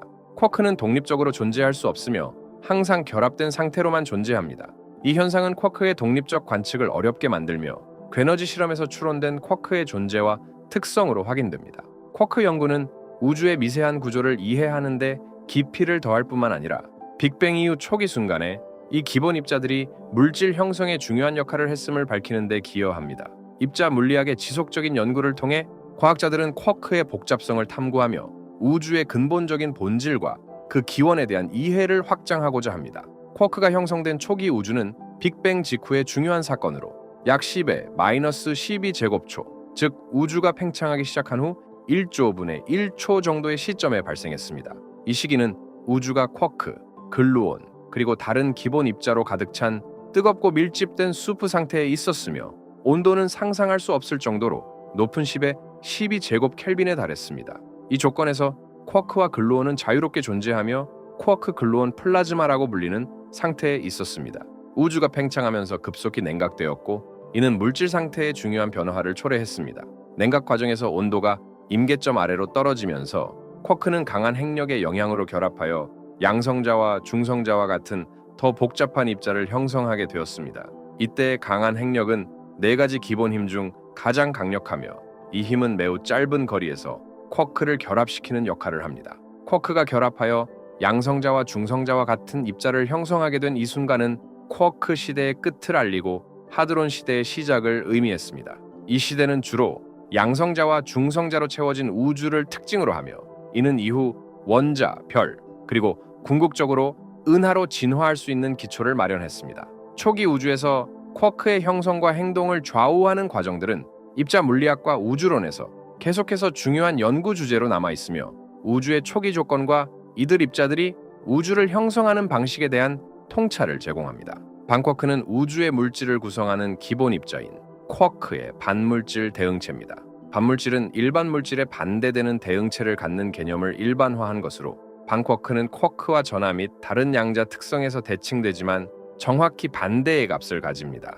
이는 위 쿼크, 아래 쿼크, 기묘 쿼크, 바닥 쿼크, 위 쿼크, 바닥 쿼크의 6가지 쿼크, 각각에 대해 동일한 질량을 가지지만 반대의 전하, 색 전하 및 기타 양자 수를 가지는 반쿼크가 존재함을 의미합니다. 반쿼크의 흥미로운 측면 중 하나는 소멸 과정에서의 역할입니다. 쿼크가 대응되는 반쿼크와 만나면 서로 소멸하며 괴너지 광자나 다른 입자 형태로 에너지를 방출하게 됩니다. 이 현상은 우주에서 물질과 반물질 간의 대칭을 강조합니다. 흥미롭게도 오늘날 관측되는 우주는 주로 물질로 구성되어 있습니다.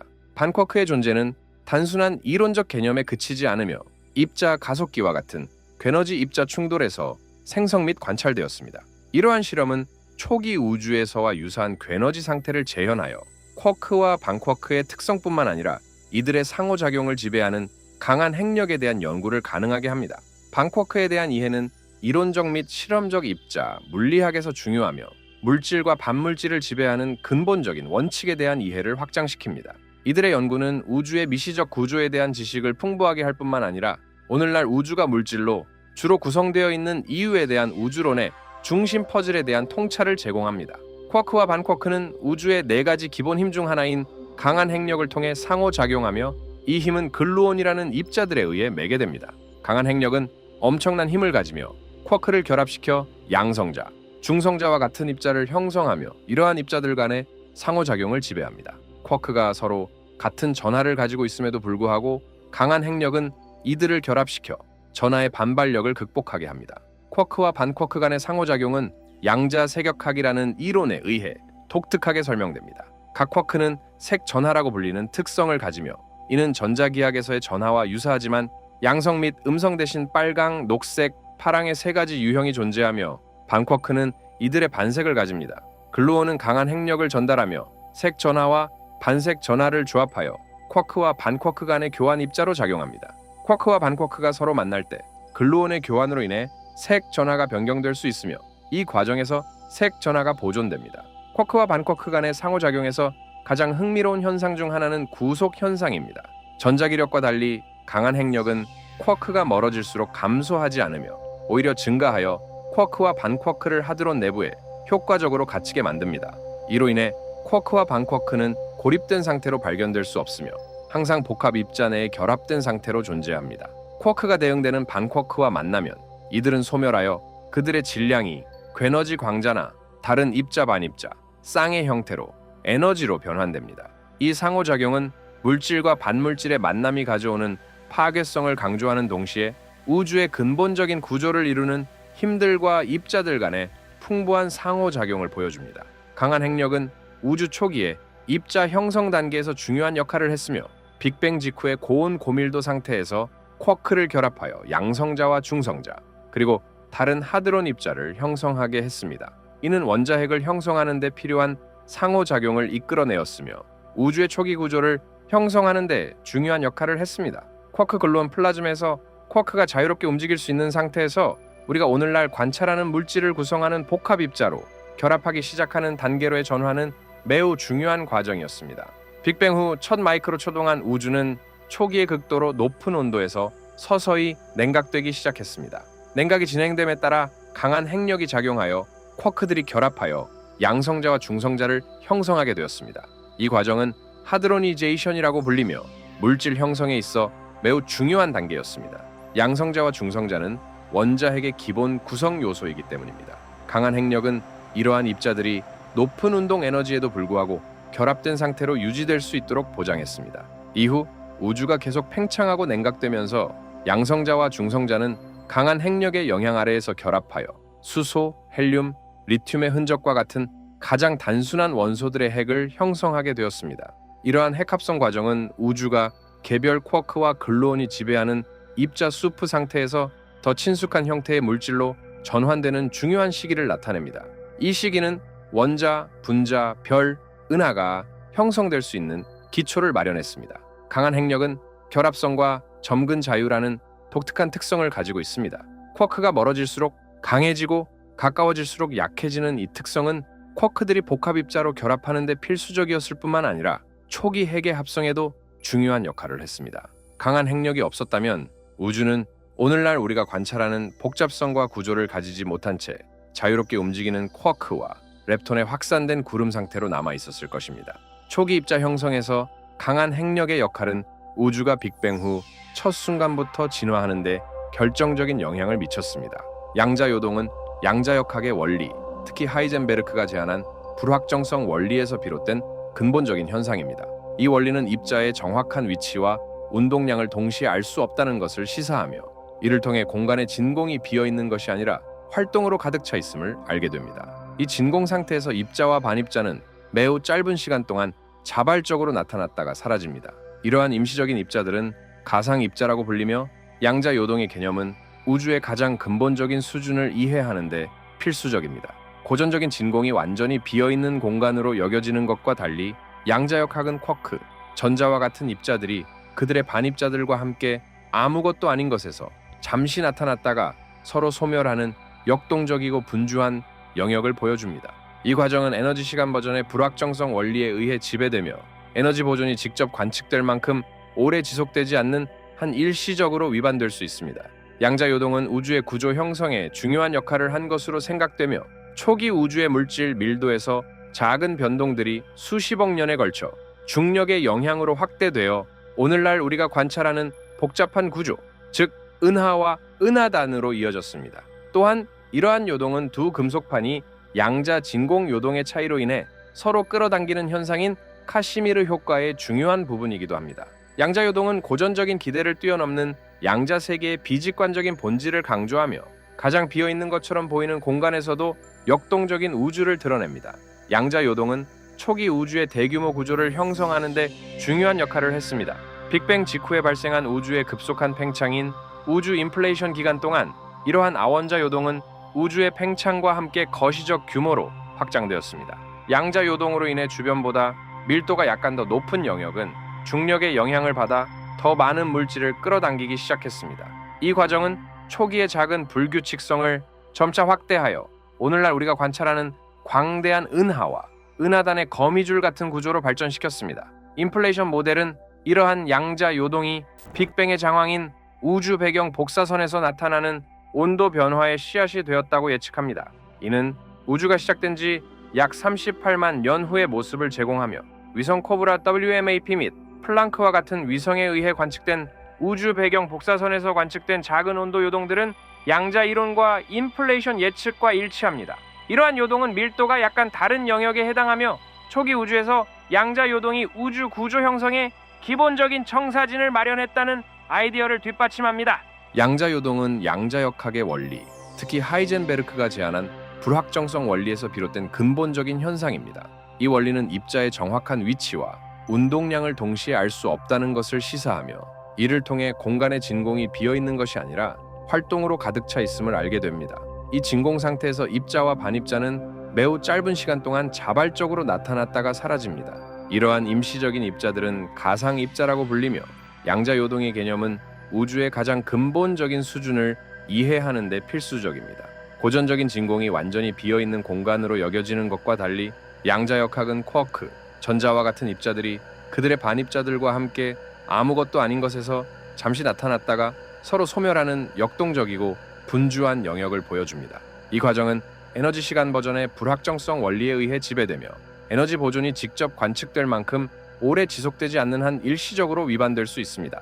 양자 요동은 우주의 구조 형성에 중요한 역할을 한 것으로 생각되며 초기 우주의 물질 밀도에서 작은 변동들이 수십억 년에 걸쳐 중력의 영향으로 확대되어 오늘날 우리가 관찰하는 복잡한 구조, 즉 은하와 은하단으로 이어졌습니다. 또한 이러한 요동은 두 금속판이 양자 진공 요동의 차이로 인해 서로 끌어당기는 현상인 카시미르 효과의 중요한 부분이기도 합니다. 양자 요동은 고전적인 기대를 뛰어넘는 양자 세계의 비직관적인 본질을 강조하며 가장 비어있는 것처럼 보이는 공간에서도 역동적인 우주를 드러냅니다. 양자 요동은 초기 우주의 대규모 구조를 형성하는 데 중요한 역할을 했습니다. 빅뱅 직후에 발생한 우주의 급속한 팽창인 우주 인플레이션 기간 동안 이러한 아원자 요동은 우주의 팽창과 함께 거시적 규모로 확장되었습니다.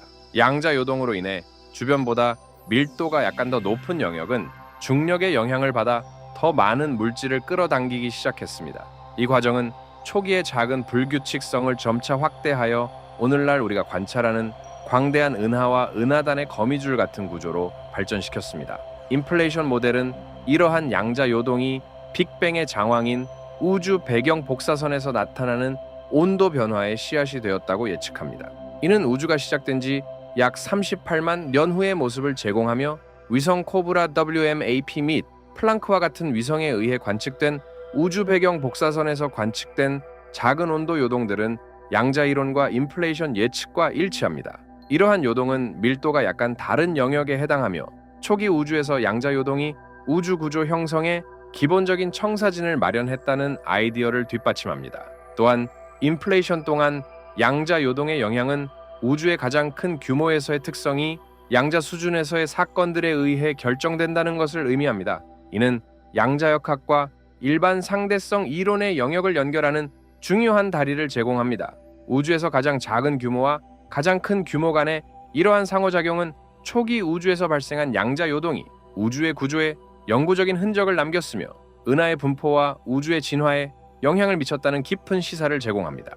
양자 요동은 입자 생성으로 이어질 수 있으며 이는 양자장 이론의 원리에 기초한 흥미로운 현상입니다.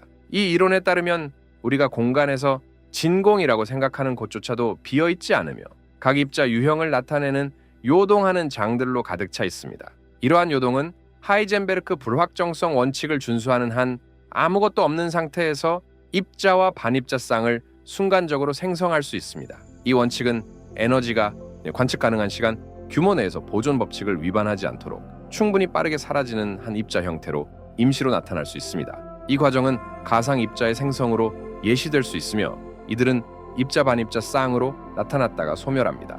이러한 입자들은 그들의 덧없는 특성 때문에 직접 관측될 수는 없지만 그들의 간접적인 효과는 감지될 수 있으며 중요한 물리적 결과를 초래합니다.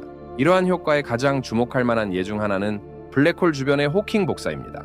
스티븐 호킹의 획기적인 이론에 따르면 블랙홀의 사건의 지평선 근처에서의 양자 요동은 쌍 중 하나의 입자가 블랙홀에 포획되는 반면 다른 하나는 복사로 탈출하여 블랙홀이 시간이 지남에 따라 질량을 잃게 만듭니다.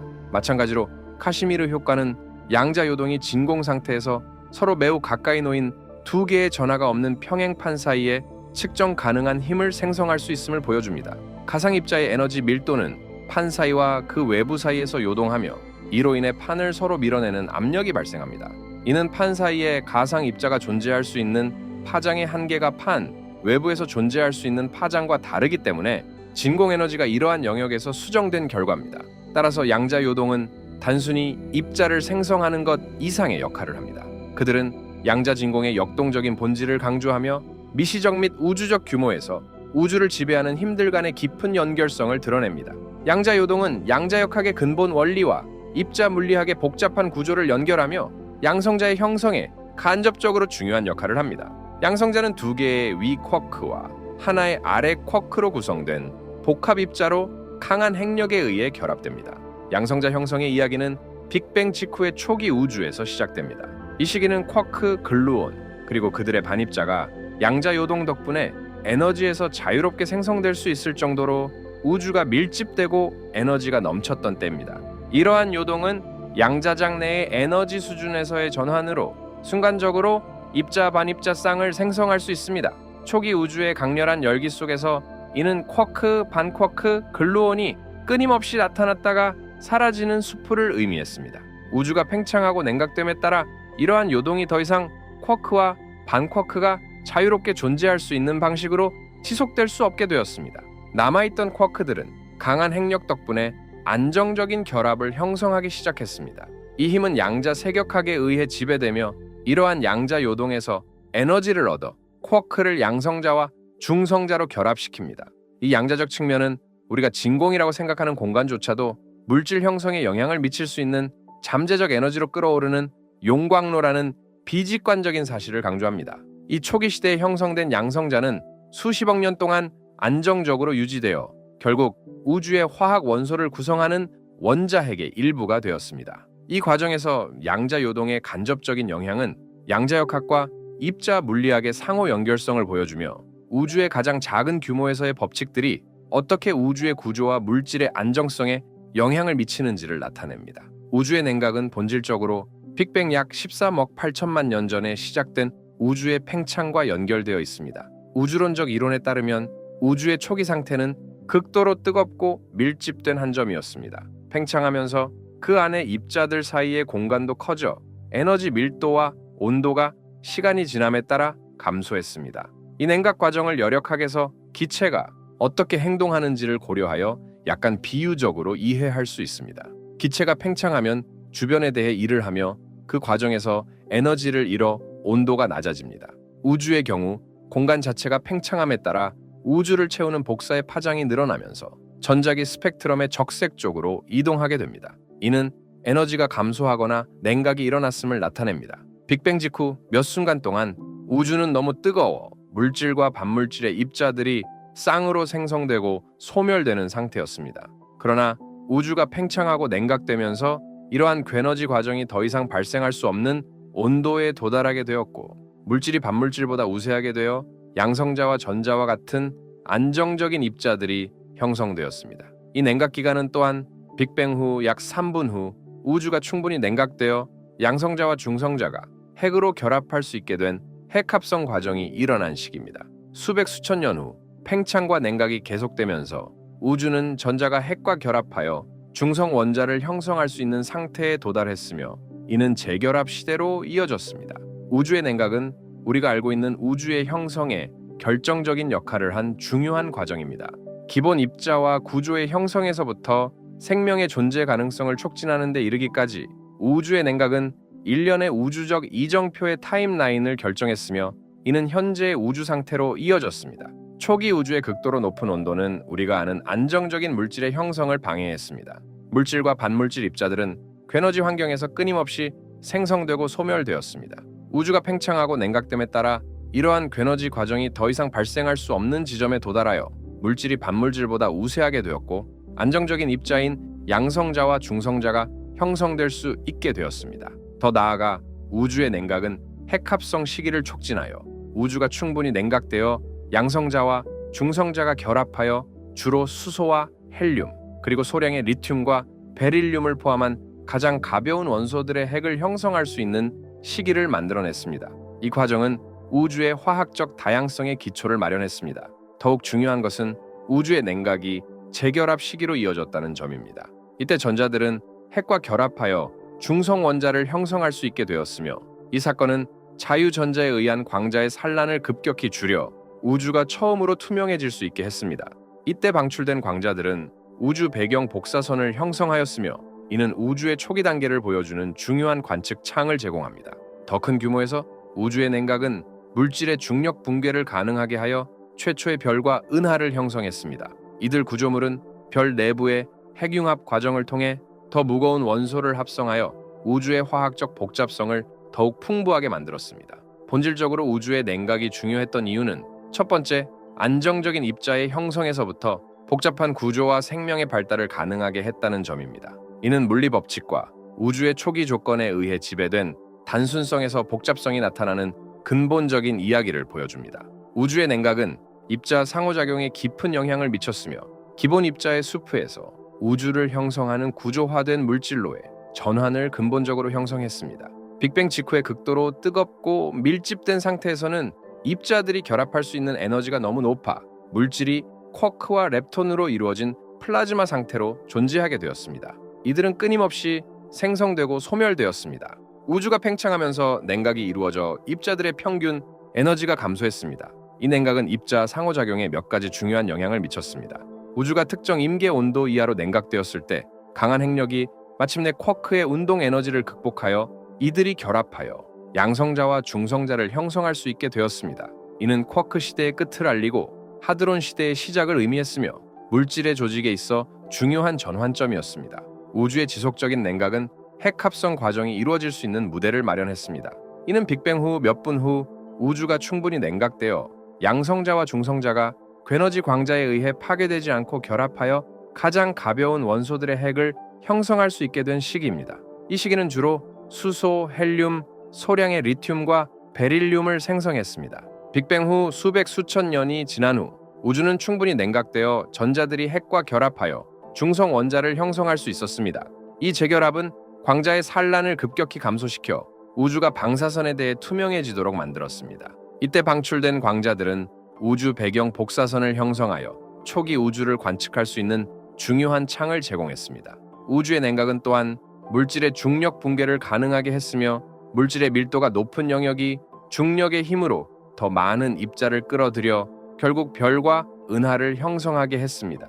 이러한 별 내부에서는 핵융합 과정이 시작되어 가벼운 원소들이 무거운 원소들로 합성되었으며 우주의 화학적 복잡성을 더욱 풍부하게 만들었습니다. 냉각의 각 단계는 입자의 운동 에너지를 감소시켜 주로 강한 핵력과 전자기력에 기반한 새로운 유형의 상호작용이 가능하게 했습니다.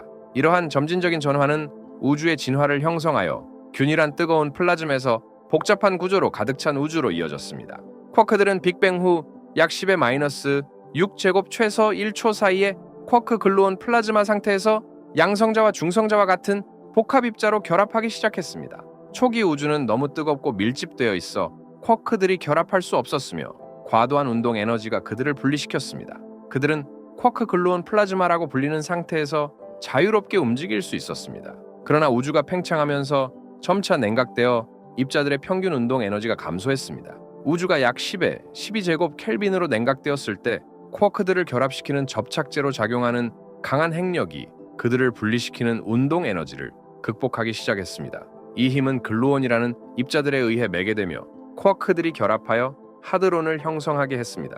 특히 위 쿼크와 아래 쿼크가 결합하여 두 개의 위 쿼크와 하나의 아래 쿼크로 구성된 양성자와 하나의 위 쿼크와 두 개의 아래 쿼크로 구성된 중성자를 형성했습니다. 쿼크들이 핵입자로 결합하는 이 과정은 우주에서 물질의 상태가 쿼크 글루온 플라즈마에 자유롭게 흐르는 상태에서 우리가 현재 인식하는 물질의 형성으로 전환되는 중요한 시기를 나타냅니다. 하드론 시대는 따라서 초기 우주에서 중요한 단계를 나타내며 이후 원자핵의 합성을 비롯한 과정들이 이루어져 궁극적으로 원자, 별, 은하의 형성으로 이어졌습니다. 하드론은 쿼크들로 이루어진 복합 입자로 강한 핵력에 의해 결합되어 있습니다. 하드론은 주로 두 가지 주요 계열, 즉 바리온과 메존으로 분류되며 이들은 원자핵의 중요한 부분이며 우리가 알고 있는 모든 물질의 기본 구성 요소입니다. 바리온은 양성자와 중성자를 포함하며 3개의 쿼크로 구성된 하드론입니다. 양성자는 2개의 위 쿼크와 하나의 아래 쿼크로 이루어져 있으며 중성자는 하나의 위 쿼크와 2개의 아래 쿼크로 이루어져 있습니다. 한편 메존은 쿼크와 반쿼크 쌍으로 구성되어 있으며 원자핵 내에서 양성자와 중성자 사이에 강한 핵력을 매개하는 역할을 합니다.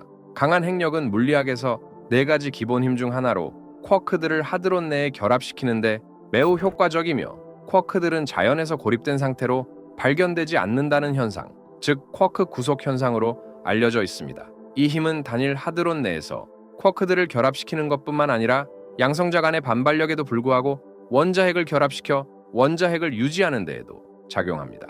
하드론의 연구는 입자 물리학에서 중요하며 특히 강한 핵력을 이해하고 중성자 별과 같은 극한 조건에서 물질의 행동을 이해하는 데 필수적입니다. 대형 입자 가속기에서의 실험, 예를 들어 대형 하드론 충돌기 LHC에서는 하드론을 고속으로 충돌시켜 물질의 근본적인 본질과 우주를 지배하는 힘들을 탐구합니다. 물질의 핵심을 파고들면 우주의 기본 구성 요소인 쿼크의 흥미로운 세계가 펼쳐집니다. 쿼크들은 하드론을 형성하기 위해 결합하며 이는 물질의 구조를 이해하는 데 필수적입니다. 쿼크는 위, 아래, 기묘, 매력, 바닥, 꼭대기라는 6가지 유형으로 분류됩니다. 쿼크들을 결합시키는 힘은 자연의 4가지 기본 힘 중 하나인 강한 핵력에 의해 지배되며 이 힘은 글루온이라는 입자들에 의해 매개됩니다. 하드론은 2가지 주요 계열로 분류될 수 있는데 바리온과 메존이 그것입니다. 바리온은 3개의 쿼크로 이루어진 양성자와 중성자를 포함하며 메존은 쿼크와 반쿼크 쌍으로 이루어져 있습니다. 쿼크들이 하드론을 형성하는 과정은 무작위적이지 않으며 양자 세격학이라는 이론에 의해 규칙이 정해집니다. 이 이론은 쿼크와 글루온 사이의 강한 힘 상호작용을 설명합니다. 양성자는 우주의 가장 안정된 구성 요소 중 하나로 양자 세격학의 원리에서 비롯된 놀라운 과정입니다.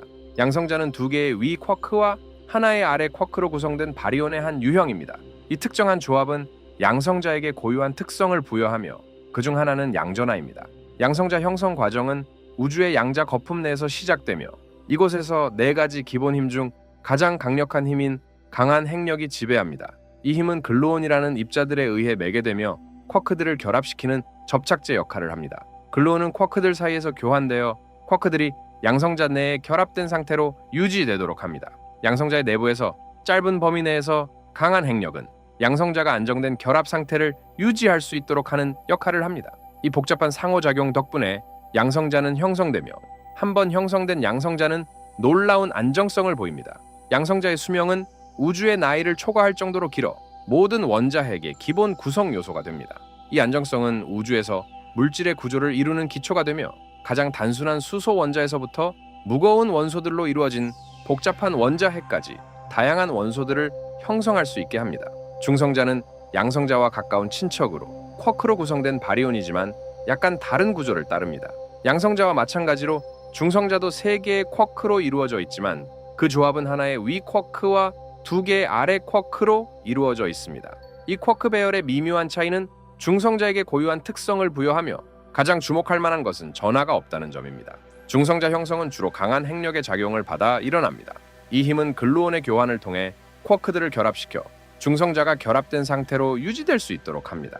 중성자의 내부에서 쿼크들의 균형은 중성자의 질량과 안정성을 결정짓습니다. 중성자는 양성자보다 약간 더 무겁지만 고립된 조건에서는 덜 안정적입니다. 중성자는 초신성 폭발과 같은 여러 천체 물리학적 과정에서 형성됩니다. 이곳에서 강렬한 압력과 에너지 조건은 전자와 양성자가 결합하여 중성자가 되게 하며 이 과정에서 중성미자가 방출됩니다. 또한 원자핵 내에서 양성자는 중성자는 양성자로 변환될 수 있습니다.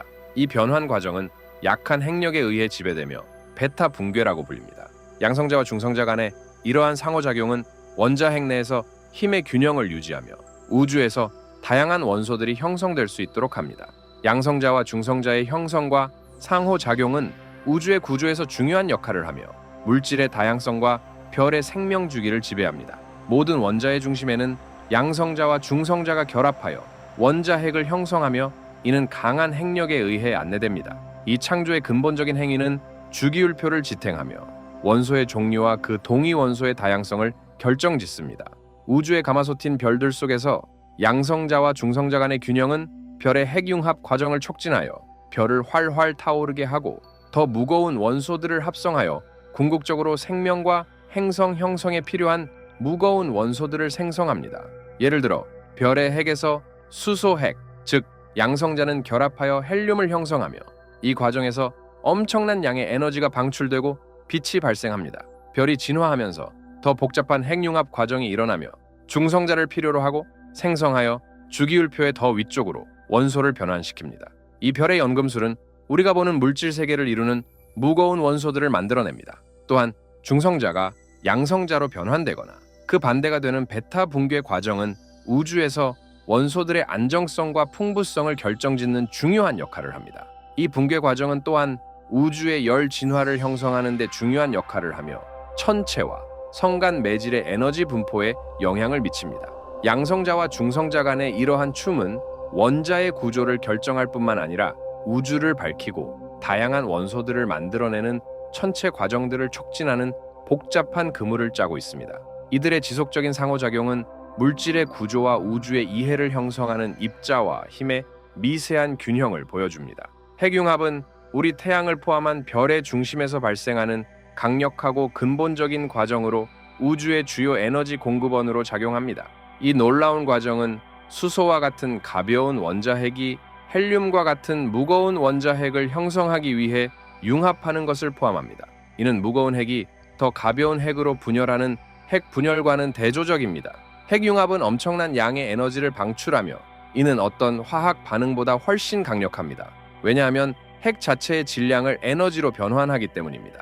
이 과정은 아인슈타인의 유명한 방정식인 equal to micro h h h h h h h h h h h h h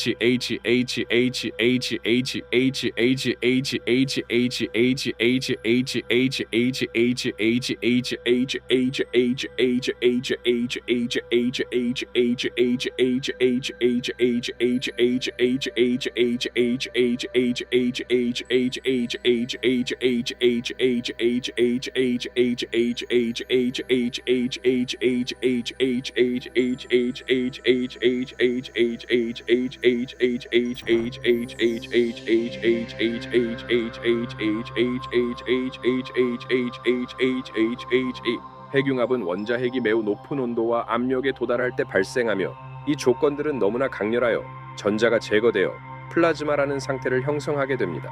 이 상태에서는 양전하를 가진 원자핵 사이에 전자기적 반발력이 극복되어 이들이 매우 가까이 다가가 결합할 수 있게 됩니다. 이 과정은 별에 에너지를 공급할 뿐만 아니라 우주에서 수소보다 무거운 거의 모든 원소들의 생성에도 중요한 역할을 합니다. 예를 들어 태양에서는 수소 핵이 결합하여 헬륨을 형성하는 프로톤 연쇄 반응이라는 다단계 과정이 발생합니다. 더 큰 별들에서는 탄소, 질소, 산소, 순환과 같은 더 복잡한 융합 과정이 발생하여 우주의 원소들의 풍부함에 기여합니다. 인류는 지구에서 핵융합을 활용하기 위해 노력하고 있으며 이는 거의 무한한 깨끗한 에너지원이 될 잠재력을 가지고 있습니다. 필요한 조건을 달성하는데 기술적인 어려움이 있지만 핵융합의 성공적인 적용은 에너지 생산을 혁신하여 지속 가능하고 환경 친화적인 해결책을 제공할 수 있을 것입니다. 초기 우주에서 핵융합은 빅뱅 핵합성이라고 불리는 시기 동안 발생했으며 이는 빅뱅 후 약 3분에서 20분 사이에 일어났습니다. 이 시기는 약 13억 8천만 년 전에 발생했으며 우주의 원소 조성을 형성하는 데 중요한 역할을 했습니다. 빅뱅 후 처음 몇 순간 동안 우주는 쿼크와 글루온으로 이루어진 밀집된 플라즈마 상태였습니다. 우주가 팽창함에 따라 쿼크가 결합하여 양성자와 중성자를 형성할 수 있을 만큼 충분히 냉각되었습니다. 그러나 이때도 여전히 전자가 핵과 결합할 수 없을 정도로 온도가 높아 입자들이 플라즈마 상태로 남아 있었습니다. 우주가 계속해서 냉각되고 팽창하면서 핵융합이 진행될 수 있는 중요한 온도와 밀도에 도달하게 되었습니다. 최초의 핵융합 과정은 양성자 수소 핵과 중성자가 결합하여 중수소라는 무거운 수소를 형성하는 것이었습니다. 이 과정은 약간의 에너지를 방출합니다. 중수소는 일종의 구성블록 역할을 하여 더 복잡한 핵 반응이 발생할 수 있게 했습니다. 중수소는 일종의 구성블록 역할을 하여 더 복잡한 핵 반응이 발생할 수 있게 했습니다. 중수소는 헬륨과 같은 더 무거운 원소들을 형성하기 위한 기반을 마련했습니다. 이 과정에서 헬륨이 형성되었고, 헬륨의 핵융합 과정은 우주에서 가장 기본적인 원소들의 형성에 중요한 역할을 했습니다. 이 과정은 빅뱅 후 약 3분에서 20분 사이에 발생했으며 빅뱅 핵합성이라고 불립니다. 이 시기는 우주의 초기 진화에서 중요한 단계였으며 우주의 화학적 조성을 결정짓는 데 중요한 역할을 했습니다. 핵융합의 결과로 형성된 원소들은 우주가 냉각되고 팽창함에 따라 안정된 상태로 남아 이후 원자와 분자가 형성될 수 있는 기초를 마련했습니다. 이 과정에서 형성된 원소들은 은하, 별, 행성, 그리고 궁극적으로 생명체를 이루는 재료가 되었습니다. 빅뱅 핵합성 동안 형성된 원소들은 오늘날 우리가 관찰하는 우주의 화학적 조성에 중요한 기여를 했으며 우주의 초기 진화에서 중요한 단계였습니다. 우주의 팽창과 냉각은 우주 배경 복사선의 형성으로 이어졌으며 이는 빅뱅 후 약 38만 년 후에 발생했습니다. 이 시기는 재결합 시기로 알려져 있으며 전자들이 핵과 결합하여 중성 원자를 형성할 수 있게 되었습니다. 이때 방출된 광자들은 우주 배경 복사선을 형성하여 우주의 초기 상태에 대한 중요한 정보를 제공합니다. 이 복사선은 오늘날 우리가 관찰할 수 있는 우주의 초기 모습을 보여주는 중요한 관측 도구로 사용되고 있습니다. 우주의 냉각과 팽창은 물질의 구조를 형성하는 데 중요한 역할을 했으며 오늘날 우리가 관찰하는 우주의 복잡한 구조를 형성하는 데 기여했습니다. 우주의 초기 단계에서 발생한 양자 요동은 은하와 은하단의 형성에 중요한 역할을 했으며 이는 우주가 진화하는 과정에서 점차 확대되어 오늘날 우리가 관찰하는 복잡한 우주의 구조를 형성했습니다. 이 과정은 우주의 초기 조건이 우주 구조의 형성에 중요한 영향을 미쳤음을 보여줍니다. 이 중수소는 헬륨과 같은 더 무거운 원소를 형성하는 기반이 되었습니다. 이 과정에서 헬륨이 형성되었으며 헬륨의 핵융합 과정은 우주의 가장 기본적인 원소들을 형성하는 데 중요한 역할을 했습니다. 이 단계에서 발생한 핵융합은 빅뱅 후 약 3분에서 20분 사이에 일어났으며 이 시기는 빅뱅 핵합성, 빅뱅 누클레오신테시스이라고 불립니다. 이 핵합성 시기는 우주의 초기 진화에서 중요한 단계로 현재 우리가 관찰하는 우주의 화학적 조성에 결정적인 영향을 미쳤습니다. 핵융합의 결과로 형성된 원소들은 우주가 계속 냉각되고 팽창함에 따라 안정된 상태로 남아 이후 원자와 분자가 형성될 수 있는 기초를 마련했습니다. 이러한 초기 원소들은 이후 형성된 은하, 별, 행성, 그리고 생명체의 기초가 되는 물질들로 이어졌습니다. 빅뱅 핵합성 동안 형성된 이러한 원소들은 오늘날 우리가 관찰하는 우주의 화학적 구성을 크게 결정짓는 데 기여했습니다. 우주의 팽창과 냉각은 또한 우주 배경 복사선의 형성으로 이어졌습니다. 이는 빅뱅 후 약 38만 년 후에 발생한 것으로 우주가 충분히 냉각되어 전자들이 핵과 결합해 중성 원자를 형성할 수 있게 된 재결합 시대 (Recombination Epoch)에 해당합니다. 이 시기에 방출된 광자들은 우주 배경 복사선을 형성하여 우주의 초기 상태에 대한 중요한 정보를 제공합니다. 이 복사선은 오늘날 우리가 관찰할 수 있는 우주의 초기 모습을 보여주는 중요한 도구로 활용되고 있습니다. 결국 우주의 냉각과 팽창은 우리가 오늘날 관찰하는 우주의 복잡한 구조를 형성하는 데 중요한 역할을 했습니다. 초기 우주의 양자 요동은 은하와 은하단의 형성에 중요한 역할을 했으며 이는 우주가 진화하면서 점차 확대되어 현재 우리가 관찰하는 우주의 복잡한 구조를 이루는 데 기여했습니다. 이 과정은 우주의 초기 조건이 오늘날의 우주 구조 형성에 중요한 영향을 미쳤다는 것을 보여줍니다. 이 중수소는 헬륨과 같은 더 무거운 원소들을 형성하기 위한 중요한 빌딩 블록이 되었습니다. 이후의 핵융합 과정은 헬륨뿐만 아니라 리튬과 같은 약간 더 무거운 원소들의 형성도 가능하게 했습니다. 이러한 과정은 초기 우주의 화학적 조성을 형성하는 데 중요한 역할을 했습니다. 이 시기를 빅뱅 핵합성이라고 하며 빅뱅 후 약 3분에서 20분 사이에 발생했습니다. 이 시기에 우주는 충분히 냉각되어 원자 핵들이 안정화되었으며 이는 현재 우리가 관찰하는 우주의 화학적 구성의 기초를 마련했습니다. 우주가 팽창하고 냉각되면서 처음에는 수소와 헬륨, 리튬과 같은 가벼운 원소들이 형성되었습니다. 이들은 이후 별과 은하의 형성에 중요한 역할을 하였습니다. 우주 배경 복사선, Cosmic Microwave Background Radiation, CMB은 이 시기에 방출된 광자들로 구성되어 있으며 우주가 처음으로 투명해지면서 빛이 자유롭게 이동할 수 있게 된 시점의 흔적을 보여줍니다. 이 시점은 빅뱅 후 약 38만 년 후에 발생했으며 이는 우주의 초기 상태에 대한 중요한 정보를 제공합니다. 오늘날 우리는 이 우주 배경 복사선을 통해 우주의 초기 모습을 엿볼 수 있으며 이는 우주의 진화에 대한 중요한 단서를 제공합니다. 우주의 냉각과 팽창은 물질의 구조 형성에 필수적인 역할을 했습니다. 초기 우주의 작은 밀도 요동은 중력의 영향을 받아 점차적으로 확대되었고 이는 은하와 은하단의 형성으로 이어졌습니다. 이러한 과정은 초기 우주의 조건이 현재 우리가 관찰하는 우주의 복잡한 구조 형성에 중요한 영향을 미쳤다는 것을 보여줍니다. 이와 같이 우주의 초기 상태에서 발생한 복잡한 상호작용과 과정들이 현재 우리가 알고 있는 우주를 형성하는 데 중요한 역할을 했습니다. 초기의 작은 양자 요동이 결국 거대한 은하와 은하단의 형성으로 이어진 것은 우주가 얼마나 정교하게 설계되었는지를 보여주는 증거입니다. 이러한 초기 조건과 물리적 과정들은 현재 우리가 관찰하는 우주의 모든 복잡성과 다양성을 가능하게 했습니다. 헬륨3과 트리튬 수소3을 생성하기 위해 더 많은 양성자와 중성자와 융합하면서 다시 헬륨4, 즉 가장 안정적이고 흔한 헬륨 동위원소를 형성할 수 있었습니다. 빅뱅 핵합성 동안 우주의 급속한 팽창과 냉각은 핵융합이 일어날 수 있는 조건을 잠시 동안만 제공했습니다. 그럼에도 불구하고 우주의 거의 모든 헬륨은 이 시기에 생성되었으며 디튬, 리튬, 베릴륨과 같은 다른 가벼운 원소들도 미량으로 함께 생성되었습니다. 빅뱅 핵합성 이론에 의해 예측된 이러한 원시 원소들의 정확한 비율은 천문학적 관측과 매우 잘 일치하며 빅뱅 이론을 강력하게 뒷받침합니다. 초기 우주에서의 핵융합 과정은 시간 규모, 조건 및 결과 측면에서 별의 핵융합과 근본적으로 달랐습니다. 별은 수십억 년에 걸쳐 원소를 융합하지만 빅뱅 핵합성은 급변하는 우주 환경에서 발생한 일회성 사건이었습니다. 초기 우주의 화학적 진화를 위해 무대를 마련한 것입니다. 빅뱅 직후의 순간에 양성자는 초기 핵융합의 조화를 이루는 중요한 역할을 하여 우리가 알고 있는 우주의 기본 원소를 형성했습니다. 빅뱅의 냉각된 잔재로서 수소 핵인 양성자는 풍부했고 빅뱅 핵합성 기간 동안 펼쳐진 창조의 교향곡에 참여할 준비가 되어 있었습니다.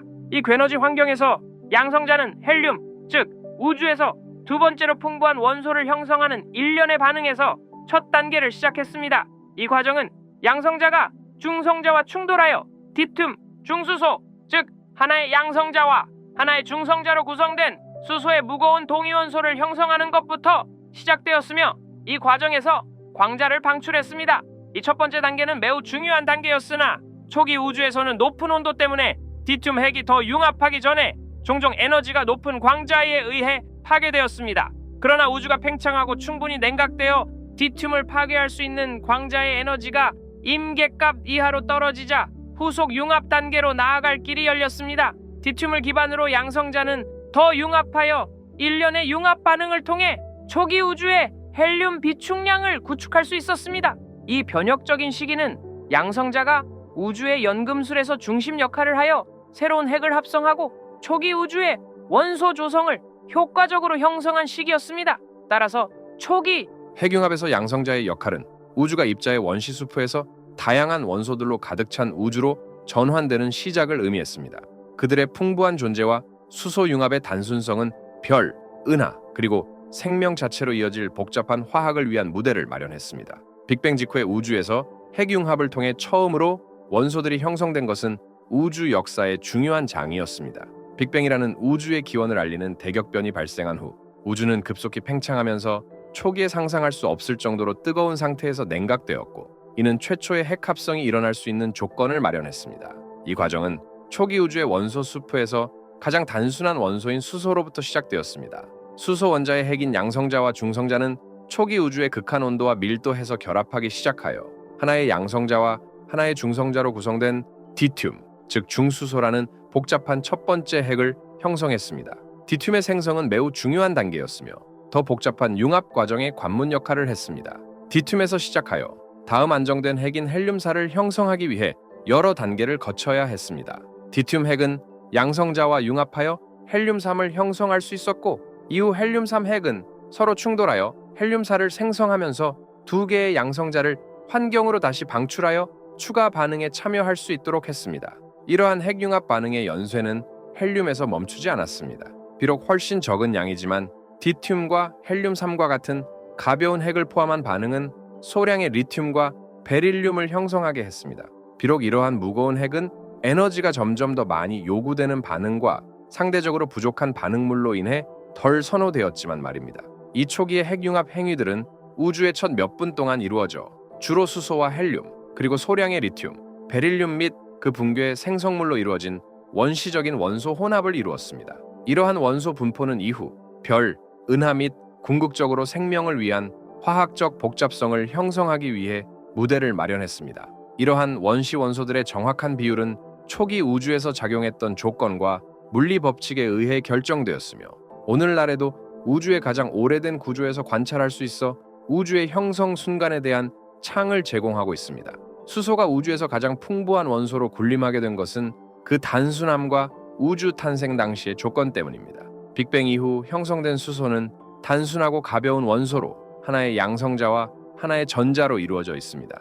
이 단순함 덕분에 우주가 초기에 뜨겁고 밀집된 상태에서 냉각되기 시작할 때 가장 먼저 형성된 원소가 바로 수소였습니다. 빅뱅 동안 우주는 에너지가 넘치는 끓어오르는 용광로와 같았습니다. 팽창하고 냉각되면서 기본 입자들이 결합하여 양성자와 중성자를 형성하기 시작했습니다.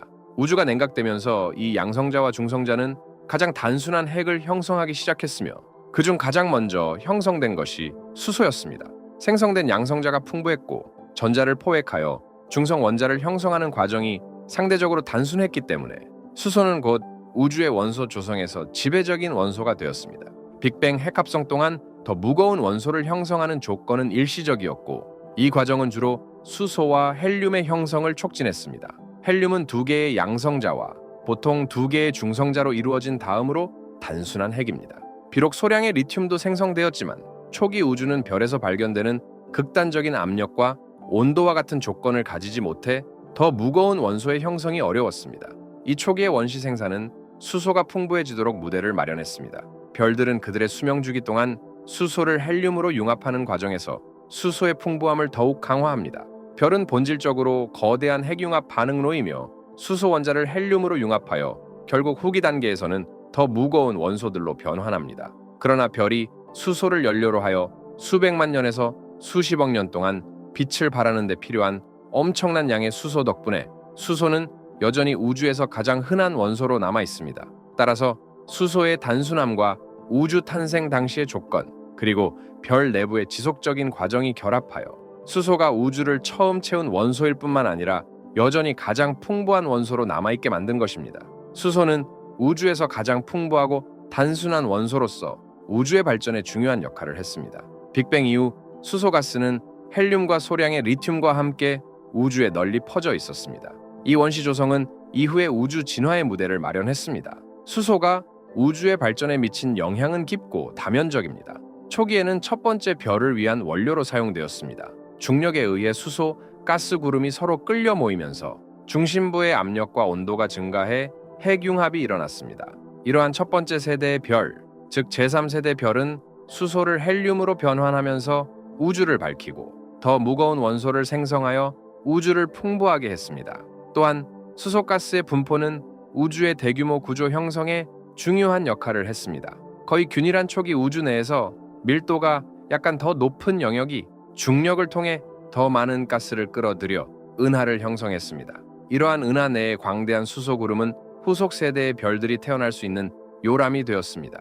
게다가 수소의 단순함과 풍부함은 우주의 진화를 이해하는 데 중요한 지표가 됩니다. 수소의 흡수 및 방출 스펙트럼은 천문학자들이 우주의 팽창을 측정하고 은하의 나이를 판단하며 별과 행성계의 형성을 연구하는 도구를 제공합니다.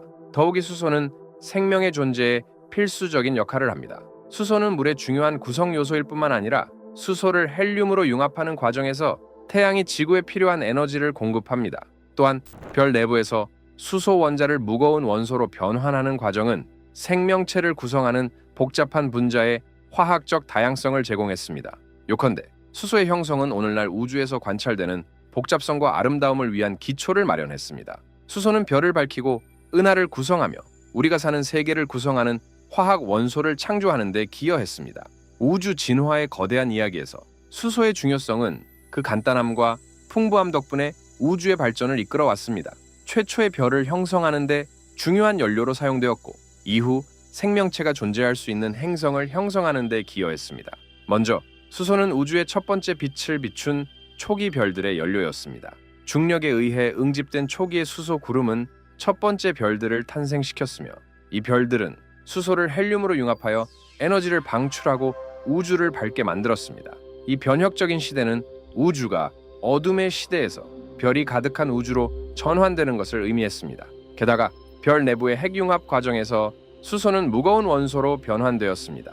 이 무거운 원소들은 행성, 소행성, 그리고 알려진 모든 생명의 기본 구성 요소가 되었습니다. 별이 나이를 먹고 수소 공급이 고갈되면 헬륨을 더 무거운 원소로 융합하여 이러한 원소들을 우주로 흩뿌리게 됩니다. 이와 같은 우주의 재활용과 물질의 분포는 오늘날 우리가 관찰하는 화학적으로 풍부한 우주를 만들었으며 이를 통해 암석 행성과 복잡한 유기 분자의 형성이 가능해졌습니다. 수소는 또한 천문학에서 중요한 도구로 사용됩니다. 우주 공간에서 수소의 존재와 행동을 통해 과학자들은 은하의 나선파를 추적하고 우주의 대규모 물질 구조를 이해할 수 있습니다. 수소의 독특한 스펙트럼 라인을 통해 천문학자들은 멀리 떨어진 은하의 적색 편의를 측정할 수 있으며 이는 우주의 팽창에 대한 증거를 제공하고 우주의 거리와 나이를 측정하는 데 도움을 줍니다. 또한 성운과 젊은 별 주변의 원시 행성계 원반에 있는 수소는 태양계 형성의 기초가 됩니다. 수소 화합물, 특히 물은 지구와 같은 행성에서 생명이 존재할 수 있는 환경을 형성하는 데 필수적입니다. 따라서 우주에서 막대한 양의 수소가 존재하는 것은 우리가 알고 있는 생명의 탄생을 가능하게 한 전제 조건이었습니다. 요컨대 수소는 우주의 구성 요소일 뿐만 아니라 우주 진화의 주도적 역할을 담당해 왔습니다. 최초의 별들을 밝히는 것에서부터 생명을 위한 필요 조건인 수소의 역할은 우주 진화의 거대한 이야기에서 그 중요성을 드러냅니다. 반물질은 물리학에서 중요한 개념으로 우리 주변의 물질과는 거울 이미지와 같은 관계를 가진다. 우주에 알려진 모든 입자는 반물질 상대 입자를 가지고 있으며 이러한 반물질 입자는 물질 입자와 같은 질량을 가지고 있지만 전하와 양자 특성이 반대이다. 예를 들어 전자와 같은 물질 입자의 반대 입자는 양전자를 가지고 있으며 이는 양의 전하를 가지고 있다. 반물질의 존재는 1928년 폴 디락이라는 물리학자에 의해 처음 제안되었으며 이는 그의 양자역학과 상대성 이론에 대한 연구에서 비롯되었다. 그의 방정식은 처음에 말도 안 되는 것으로 여겨졌지만 나중에 1932년 양전자의 발견으로 이러한 예측이 실험적으로 입증되었다. 물질과 반물질이 만나면 서로 소멸하면서 에너지를 방출하는데 이는 괴너지 광자 또는 감마선의 형태로 나타난다. 이러한 특성은 우주론에서 가장 큰 미스터리 중 하나인 물질과 반물질의 불균형을 설명하는 데 중요한 역할을 한다. 반물질 연구는 단순히 이론적 추구에 그치지 않고 실제 응용 분야에서도 중요한 역할을 한다. 예를 들어 양전자 방출 단층 촬영 PT은 양전자를 사용하여 신체 내부의 과정을 시각화하는 데 도움을 준다. 반물질을 이해하는 것은 또한 미래의 기술, 예를 들어 우주선 추진력에 반물질을 활용할 가능성을 제시하며 이는 아직은 추측에 불과하지만 실현된다면 우주 탐사의 새로운 시대를 열 수 있을 것이다. 반물질은 물리학의 근본적인 측면이자 우주와 기술적 발견의 최전선에서 새로운 가능성을 제시한다. 반물질과 물질은 여러 근본적인 측면에서 다르며 이는 두 입자 간의 거울 이미지 관계를 반영한다. 이 관계의 핵심은 물질과 반물질 입자를 정의하는 대조적인 특성이다. 반물질 입자는 그 상대 입자인 물질 입자와 전기적으로 반대의 전하를 가지고 있다. 예를 들어 전자는 음전하를 가지고 있는 반면 양전자는 양전하를 가진다. 전하 외에도 반물질 입자는 물질 입자에 비해 특정 양자 수치에서 반대값을 가진다. 이러한 양자 수치는 중입자 수, 렙톤 수, 기묘성 등을 포함하며 이는 특정 입자 상호작용에서 보존된다. 비록 실험적으로 입증된 바는 없지만 이론적으로는 반물질이 중력과 동일한 방식으로 상호작용할 것이라고 예상된다. 이는 실험적으로 확인하기 어려운 목표이지만 현대 물리학에서 매우 중요한 목표이다. 예를 들어 CERN에서 진행되는 반수소 원자를 통한 실험들은 이 문제에 대한 실마리를 제공할 수 있다. 가장 극적인 차이점은 물질과 반물질이 직접적으로 접촉할 때 나타난다. 이들은 서로 소멸하여 그 질량을 에너지로 변환하며 이는 주로 감마선의 형태로 나타난다.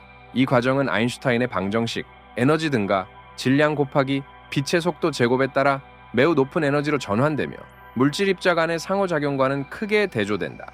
반물질의 존재와 그 특성은 우주의 진화에 대한 중요한 질문을 제기한다.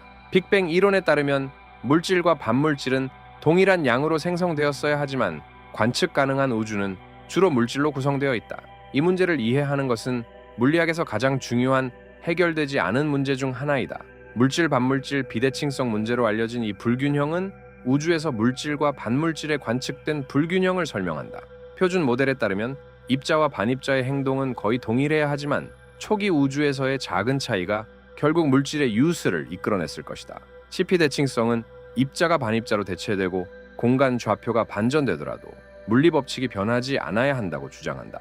그러나 특정 약한 힘 상호작용에서 CP 대칭성의 위반이 관찰되었으며 이는 특정 조건에서 우주가 물질에 대한 선호를 나타낼 수 있음을 시사한다.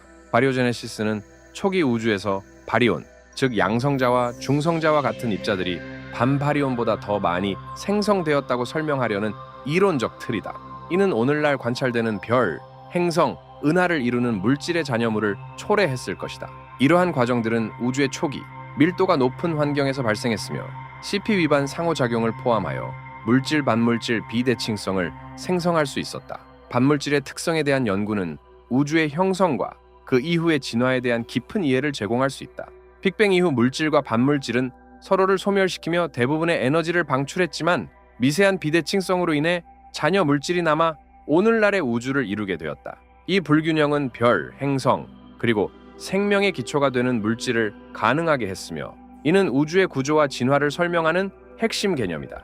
이와 같이 물질과 반물질의 비대칭성은 우리의 물질적 존재의 기초를 형성하며 양성자와 같은 입자들의 형성뿐만 아니라 우주의 구조에 깊은 영향을 미쳤다.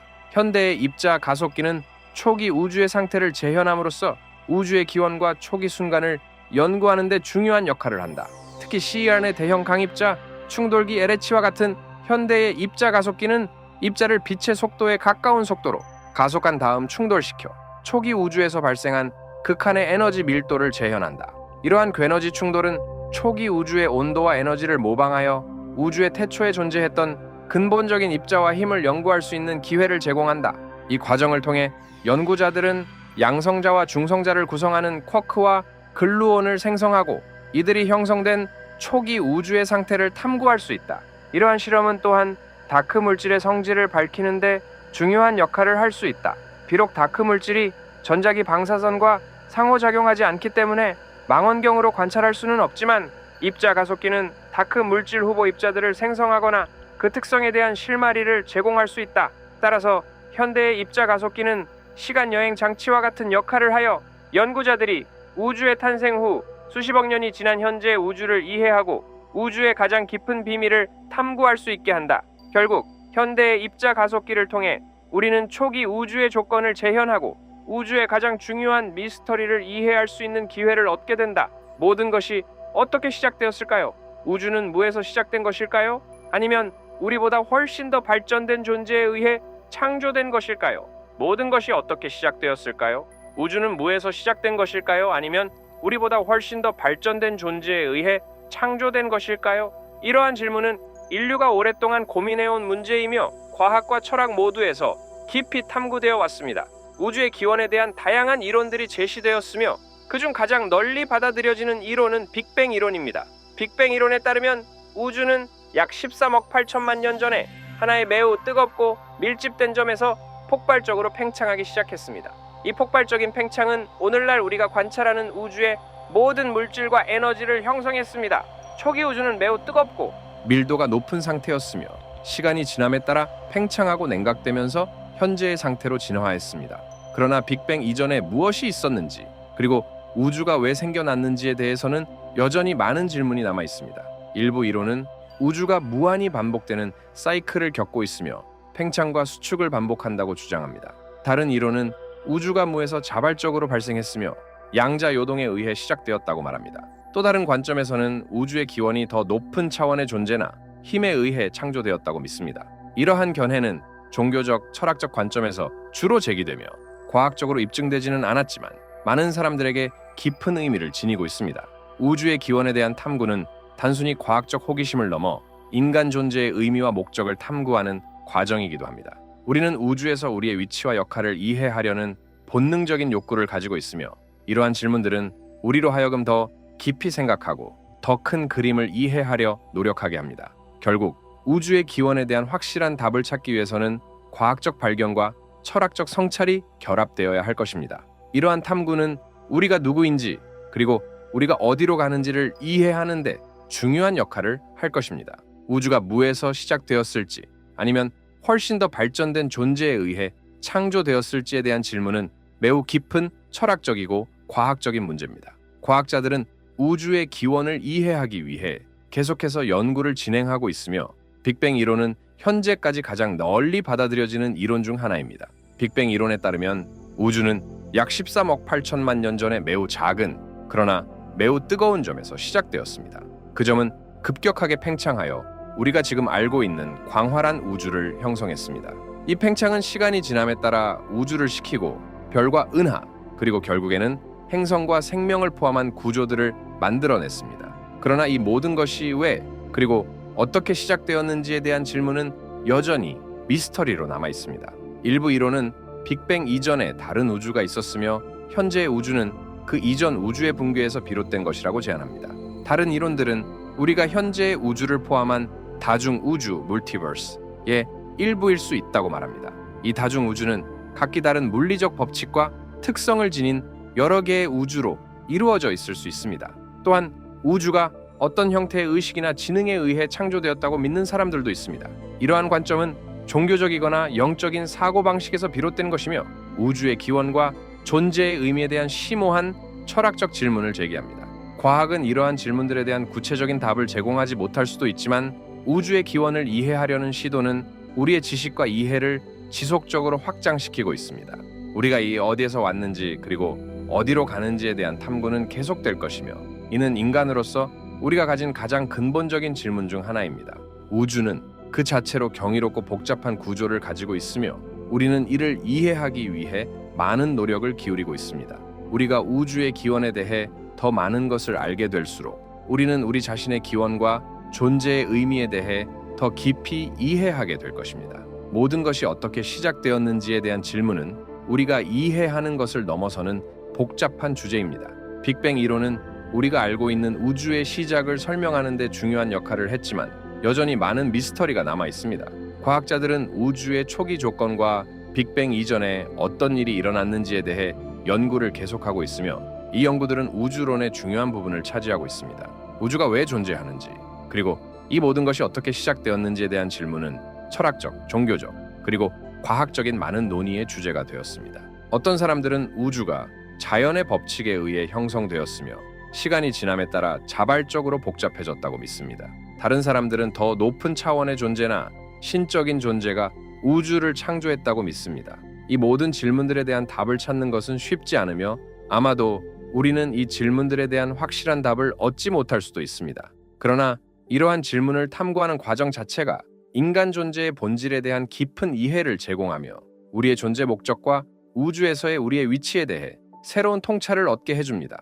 우리가 우주에 대해 더 많이 배우고 과학이 계속 발전함에 따라 우리는 이 놀라운 존재의 기원을 이해하는 데 한 걸음 더 다가갈 수 있을 것입니다.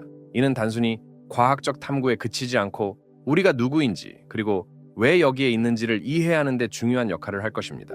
결국 이 모든 질문들에 대한 답을 찾는 것은 단순한 과학적 탐구를 넘어선 문제입니다. 우주의 기원과 존재의 이유에 대한 탐구는 우리를 인간으로서 더 깊이 이해하게 만들며 우리가 어디에서 왔고 어디로 가는지를 성찰하게 합니다. 이러한 질문들은 우리가 살아가면서 계속해서 마주하게 될 것이며 이 과정에서 우리는 우리의 존재에 대한 더 깊은 통찰을 얻게 될 것입니다. 우주가 왜 존재하는지 그리고 우리가 이 우주에서 어떤 역할을 하고 있는지에 대한 질문은 우리 모두가 삶의 어느 시점에서 고민하게 되는 문제입니다. 과학이 발전하고 우주에 대한 우리의 이해가 깊어질수록 우리는 더 많은 답을 찾을 수 있을 것입니다. 그러나 이러한 탐구는 단순히 지식을 얻기 위한 것이 아니라 우리의 존재 이유와 목적을 이해하기 위한 여정이기도 합니다. 우주는 광대하고 복잡하며 그 속에서 우리는 작은 존재에 불과할지 모르지만 우리의 호기심과 탐구는 우리를 이 우주에서 특별한 존재로 만듭니다. 우리가 앞으로도 이러한 질문들을 계속해서 탐구하고 답을 찾기 위해 노력한다면 언젠가는 이 모든 것의 진정한 의미를 이해하게 될지도 모릅니다. 이 모든 탐구의 끝에서 우리는 우리의 존재와 우주의 기원에 대한 더 깊은 이해를 얻게 될 것입니다. 그리고 그때가 되면 우리는 비로소 이 거대한 우주 속에서 우리의 위치와 역할을 온전히 이해할 수 있을 것입니다. 결국 우리가 모든 것의 기원에 대해 이해할 수 있는 한계가 있을지도 모릅니다. 그러나 이러한 질문들을 계속 탐구하고 그 답을 찾으려는 노력은 우리 인간의 본질에 깊이 뿌리를 두고 있습니다. 우리는 이 우주에서 우리의 위치를 이해하려는 욕구를 가지고 있으며 이러한 탐구를 통해 우리의 존재에 대해 더 많은 것을 알 수 있습니다. 우주는 광대하고 복잡하며 우리가 알고 있는 것보다 더 많은 비밀을 간직하고 있을 것입니다. 그러나 그럼에도 불구하고 우리는 우리가 가진 지식과 기술을 바탕으로 우주의 비밀을 풀기 위해 계속 나아갈 것입니다. 이러한 탐구는 단순히 과학적인 호기심을 충족시키기 위한 것이 아니라 우리의 존재의 의미를 찾기 위한 여정이기도 합니다. 결국 우리가 우주와 우리의 존재에 대해 더 많이 알게 될수록 우리는 이 광대한 우주 속에서 우리의 위치와 역할을 더 깊이 이해하게 될 것입니다. 이 모든 탐구가 끝났을 때 우리는 우리가 누구인지 그리고 왜 여기에 있는지를 온전히 이해할 수 있을 것입니다. 우리의 존재에 대한 이러한 깊은 탐구는 결국 우리가 이 세상에서 어떻게 살아가야 하는지에 대한 질문으로 이어집니다. 우리는 우주에서의 우리의 위치와 역할을 이해하려고 노력하면서 이 지식을 바탕으로 더 나은 삶을 살아가고 더 나은 세상을 만들기 위해 무엇을 할 수 있을지 고민하게 됩니다. 우주는 엄청나게 광대하고 우리 존재는 그 속에서 매우 작은 부분에 불과할 수 있습니다. 하지만 우리의 생각과 탐구는 무한하며 우리는 이 광대한 우주 속에서 우리의 자리를 찾기 위해 끊임없이 노력할 것입니다. 궁극적으로 이러한 질문들에 대한 답을 찾는 여정은 우리가 이 세상에서 어떻게 의미 있는 삶을 살아갈 것인지에 대한 깨달음을 가져다 줄 것입니다. 이 여정은 끝이 없는 길일지 모르지만 그 과정에서 우리는 우리의 존재와 이 세상에서의 역할에 대해 더 깊이 이해하게 될 것입니다. 우주의 기원과 우리 존재의 의미를 이해하려는 이 여정이 계속될 때 우리는 우리의 삶을 더욱 충만하고 의미 있게 만들 수 있을 것입니다. 그래서 여러분은 어떻게 생각하십니까? 모든 것이 무에서 시작되었을까요? 아니면 우리보다 훨씬 더 고도화된 존재에 의해 창조되었을까요? 이러한 질문은 인류가 오랫동안 고민해온 문제이며 여전히 명확한 답을 찾기 어려운 주제입니다. 우리가 현재 알고 있는 과학은 우주의 기원과 그 진화를 어느 정도 설명해 줄 수 있지만 여전히 많은 미스터리가 남아 있습니다. 이 모든 것의 시작이 어떻게 이루어졌는지 그리고 그 끝이 어떻게 될 것인지에 대한 질문은 인류의 지식과 상상력을 시험하는 끝없는 도전입니다. 우주에 대한 이해는 계속 발전하고 있으며 우리는 더 많은 답을 찾기 위해 노력하고 있습니다. 하지만 이 과정에서 우리는 또 다른 질문을 만나게 됩니다. 결국 이러한 탐구는 우리의 존재의 이유와 목적을 찾기 위한 여정으로 이어집니다. 우리는 우주와 우리의 기원에 대해 더 많은 것을 알게 될수록 우리의 위치와 역할에 대한 더 깊은 이해를 얻게 될 것입니다. 그리고 이 모든 것이 어떤 목적을 가지고 있는지에 대한 탐구는 우리의 삶을 더욱 의미 있게 만드는 데 도움을 줄 것입니다. 모든 것이 어떻게 시작되었는지에 대한 질문은 단순히 과학적인 것이 아니라 철학적이고 영적인 질문이기도 합니다. 우리가 알고 있는 물리법칙은 우주의 초기 순간을 설명할 수 있지만 그 이전의 상태에 대해서는 여전히 많은 미스터리가 남아 있습니다. 우주가 왜 존재하는지 그리고 우리의 존재가 어떤 의미를 가지는지에 대한 질문은 수천 년 동안 인간의 관심을 끌어온 주제입니다. 과학자들은 우주의 기원을 이해하기 위해 노력하고 있으며 빅뱅 이론은 그중 가장 성공적인 설명 중 하나입니다. 그러나 이 이론도 우주의 기원과 관련된 모든 질문에 답을 주지는 못합니다. 일부 사람들은 우주가 자연 법칙에 따라 자발적으로 형성되었으며 그 결과로 우리가 존재한다고 믿습니다. 다른 사람들은 더 높은 지능을 가진 존재나 신적인 힘이 우주를 창조했다고 믿습니다. 이러한 믿음은 종교적이거나 철학적인 견해에서 비롯된 것이며 과학적으로 증명될 수는 없지만 많은 사람들에게 깊은 의미를 줍니다. 우리가 우주에 대해 더 많이 배울수록 우리는 더 많은 질문에 직면하게 될 것입니다. 그러나 이 질문들에 대한 답을 찾기 위한 여정은 우리가 우리 자신과 우리의 위치를 더 잘 이해할 수 있게 도와줄 것입니다. 그리고 이 모든 것이 결국 우리의 존재 이유를 더 깊이 탐구하는 데 중요한 역할을 할 것입니다. 결국 우주의 기원과 우리의 존재에 대한 질문은 계속해서 인류를 탐구하게 만들 것이며, 이 과정에서 우리는 더 나은 답을 찾기 위해 노력할 것입니다. 우주의 기원에 대한 이러한 질문은 단순한 호기심을 넘어서 우리의 존재와 삶의 의미를 탐구하는 데 중요한 역할을 합니다. 우리는 이 질문들을 통해 우리 자신이 어디에서 왔는지, 그리고 우리가 왜 여기에 있는지를 깊이 성찰하게 됩니다. 이 과정에서 우리는 우리의 삶을 더욱 의미 있고 목적 있는 것으로 만들기 위해 무엇을 할 수 있을지 고민하게 됩니다. 과학이 우리에게 많은 답을 제공해 주었지만 여전히 풀리지 않은 수많은 미스터리가 남아 있습니다. 그러나 이러한 미스터리들이야말로 우리가 끊임없이 탐구하고 학습하도록 만드는 원동력입니다. 우리는 우주의 기원과 그 비밀을 풀기 위해 계속해서 노력할 것이며, 이 과정에서 새로운 발견과 깨달음을 얻게 될 것입니다. 우리가 이 우주에서 차지하는 위치와 역할을 이해하려는 노력은 우리의 존재를 더욱 특별하게 만들며 우리에게 큰 영감을 줍니다. 결국 이러한 탐구는 우리 자신을 이해하고 우리의 삶을 더욱 풍요롭게 만드는 데 중요한 역할을 할 것입니다. 우주의 기원에 대한 답을 찾는 것은 아마도 우리가 평생 동안 계속해서 추구해야 할 목표일 것입니다. 하지만 그 과정에서 우리는 많은 것을 배우고 우리 자신의 존재에 대한 깊은 이해를 얻게 될 것입니다. 그리고 이러한 이해는 우리의 삶을 더 의미 있게 만들 것입니다. 이 모든 탐구는 우리가 우주와 그 안에서의 우리의 위치를 이해하는 데 도움을 줄 것입니다. 우리는 이러한 탐구를 통해 더 나은 존재가 되기 위해, 그리고 우리의 삶을 더욱 의미 있게 만들기 위해 무엇을 할 수 있는지에 대해 고민하게 됩니다. 우주는 광대하고 신비로우며 우리가 아직 알지 못하는 수많은 비밀을 간직하고 있을 것입니다. 그러나 이러한 비밀을 밝혀내고 이해하려는 우리의 노력은 우리를 성장하게 만들고 우리의 지식을 확장시키며 우리 삶의 의미를 더욱 깊게 만들어줄 것입니다. 결국 우리는 이러한 질문들에 대한 답을 찾기 위해 끊임없이 탐구하고 노력할 것입니다.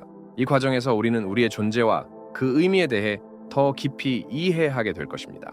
그리고 이러한 이해는 우리 삶의 목적과 방향을 더욱 명확하게 만들어줄 것입니다. 이렇게 해서 우리가 누구인지, 그리고 우리가 어디로 가고 있는지를 이해하는 여정이 계속될 것입니다. 결국 이러한 질문들에 대한 답을 찾기 위한 탐구는 우리 자신을 더 잘 이해하고 우리의 존재 이유를 더 깊이 탐구하게 만듭니다. 이러한 탐구는 과학과 철학, 그리고 영성을 넘나들며 우리에게 새로운 관점을 제시하고 우리의 삶을 더욱 의미 있게 만듭니다. 우리가 이 모든 것에 대한 답을 완전히 이해할 수 있을지는 확실하지 않지만, 이러한 질문에 대한 탐구는 그 자체로 가치가 있습니다. 우리의 존재, 그리고 우리가 속한 이 거대한 우주에 대한 이해는 우리에게 큰 깨달음을 줄 수 있으며, 그 깨달음은 우리 삶의 모든 측면에 영향을 미칠 수 있습니다. 그래서 여러분은 어떻게 생각하시나요? 이 모든 것이 무에서 시작되었을까요? 아니면 더 높은 존재에 의해 창조되었을까요? 그리고 우리가 이 거대한 우주에서 차지하는 위치는 무엇일까요? 이러한 질문들에 대한 답은 아마도 우리가 계속해서 탐구해야 할 주제일 것입니다. 그리고 그 답을 찾기 위한 여정은 우리를 더 나은 인간으로 만들어줄 것입니다. 이쯤 되면 이 다른 우주 다큐멘터리를 보지 않았나요? 저는 절대 놓치지 않을 거예요.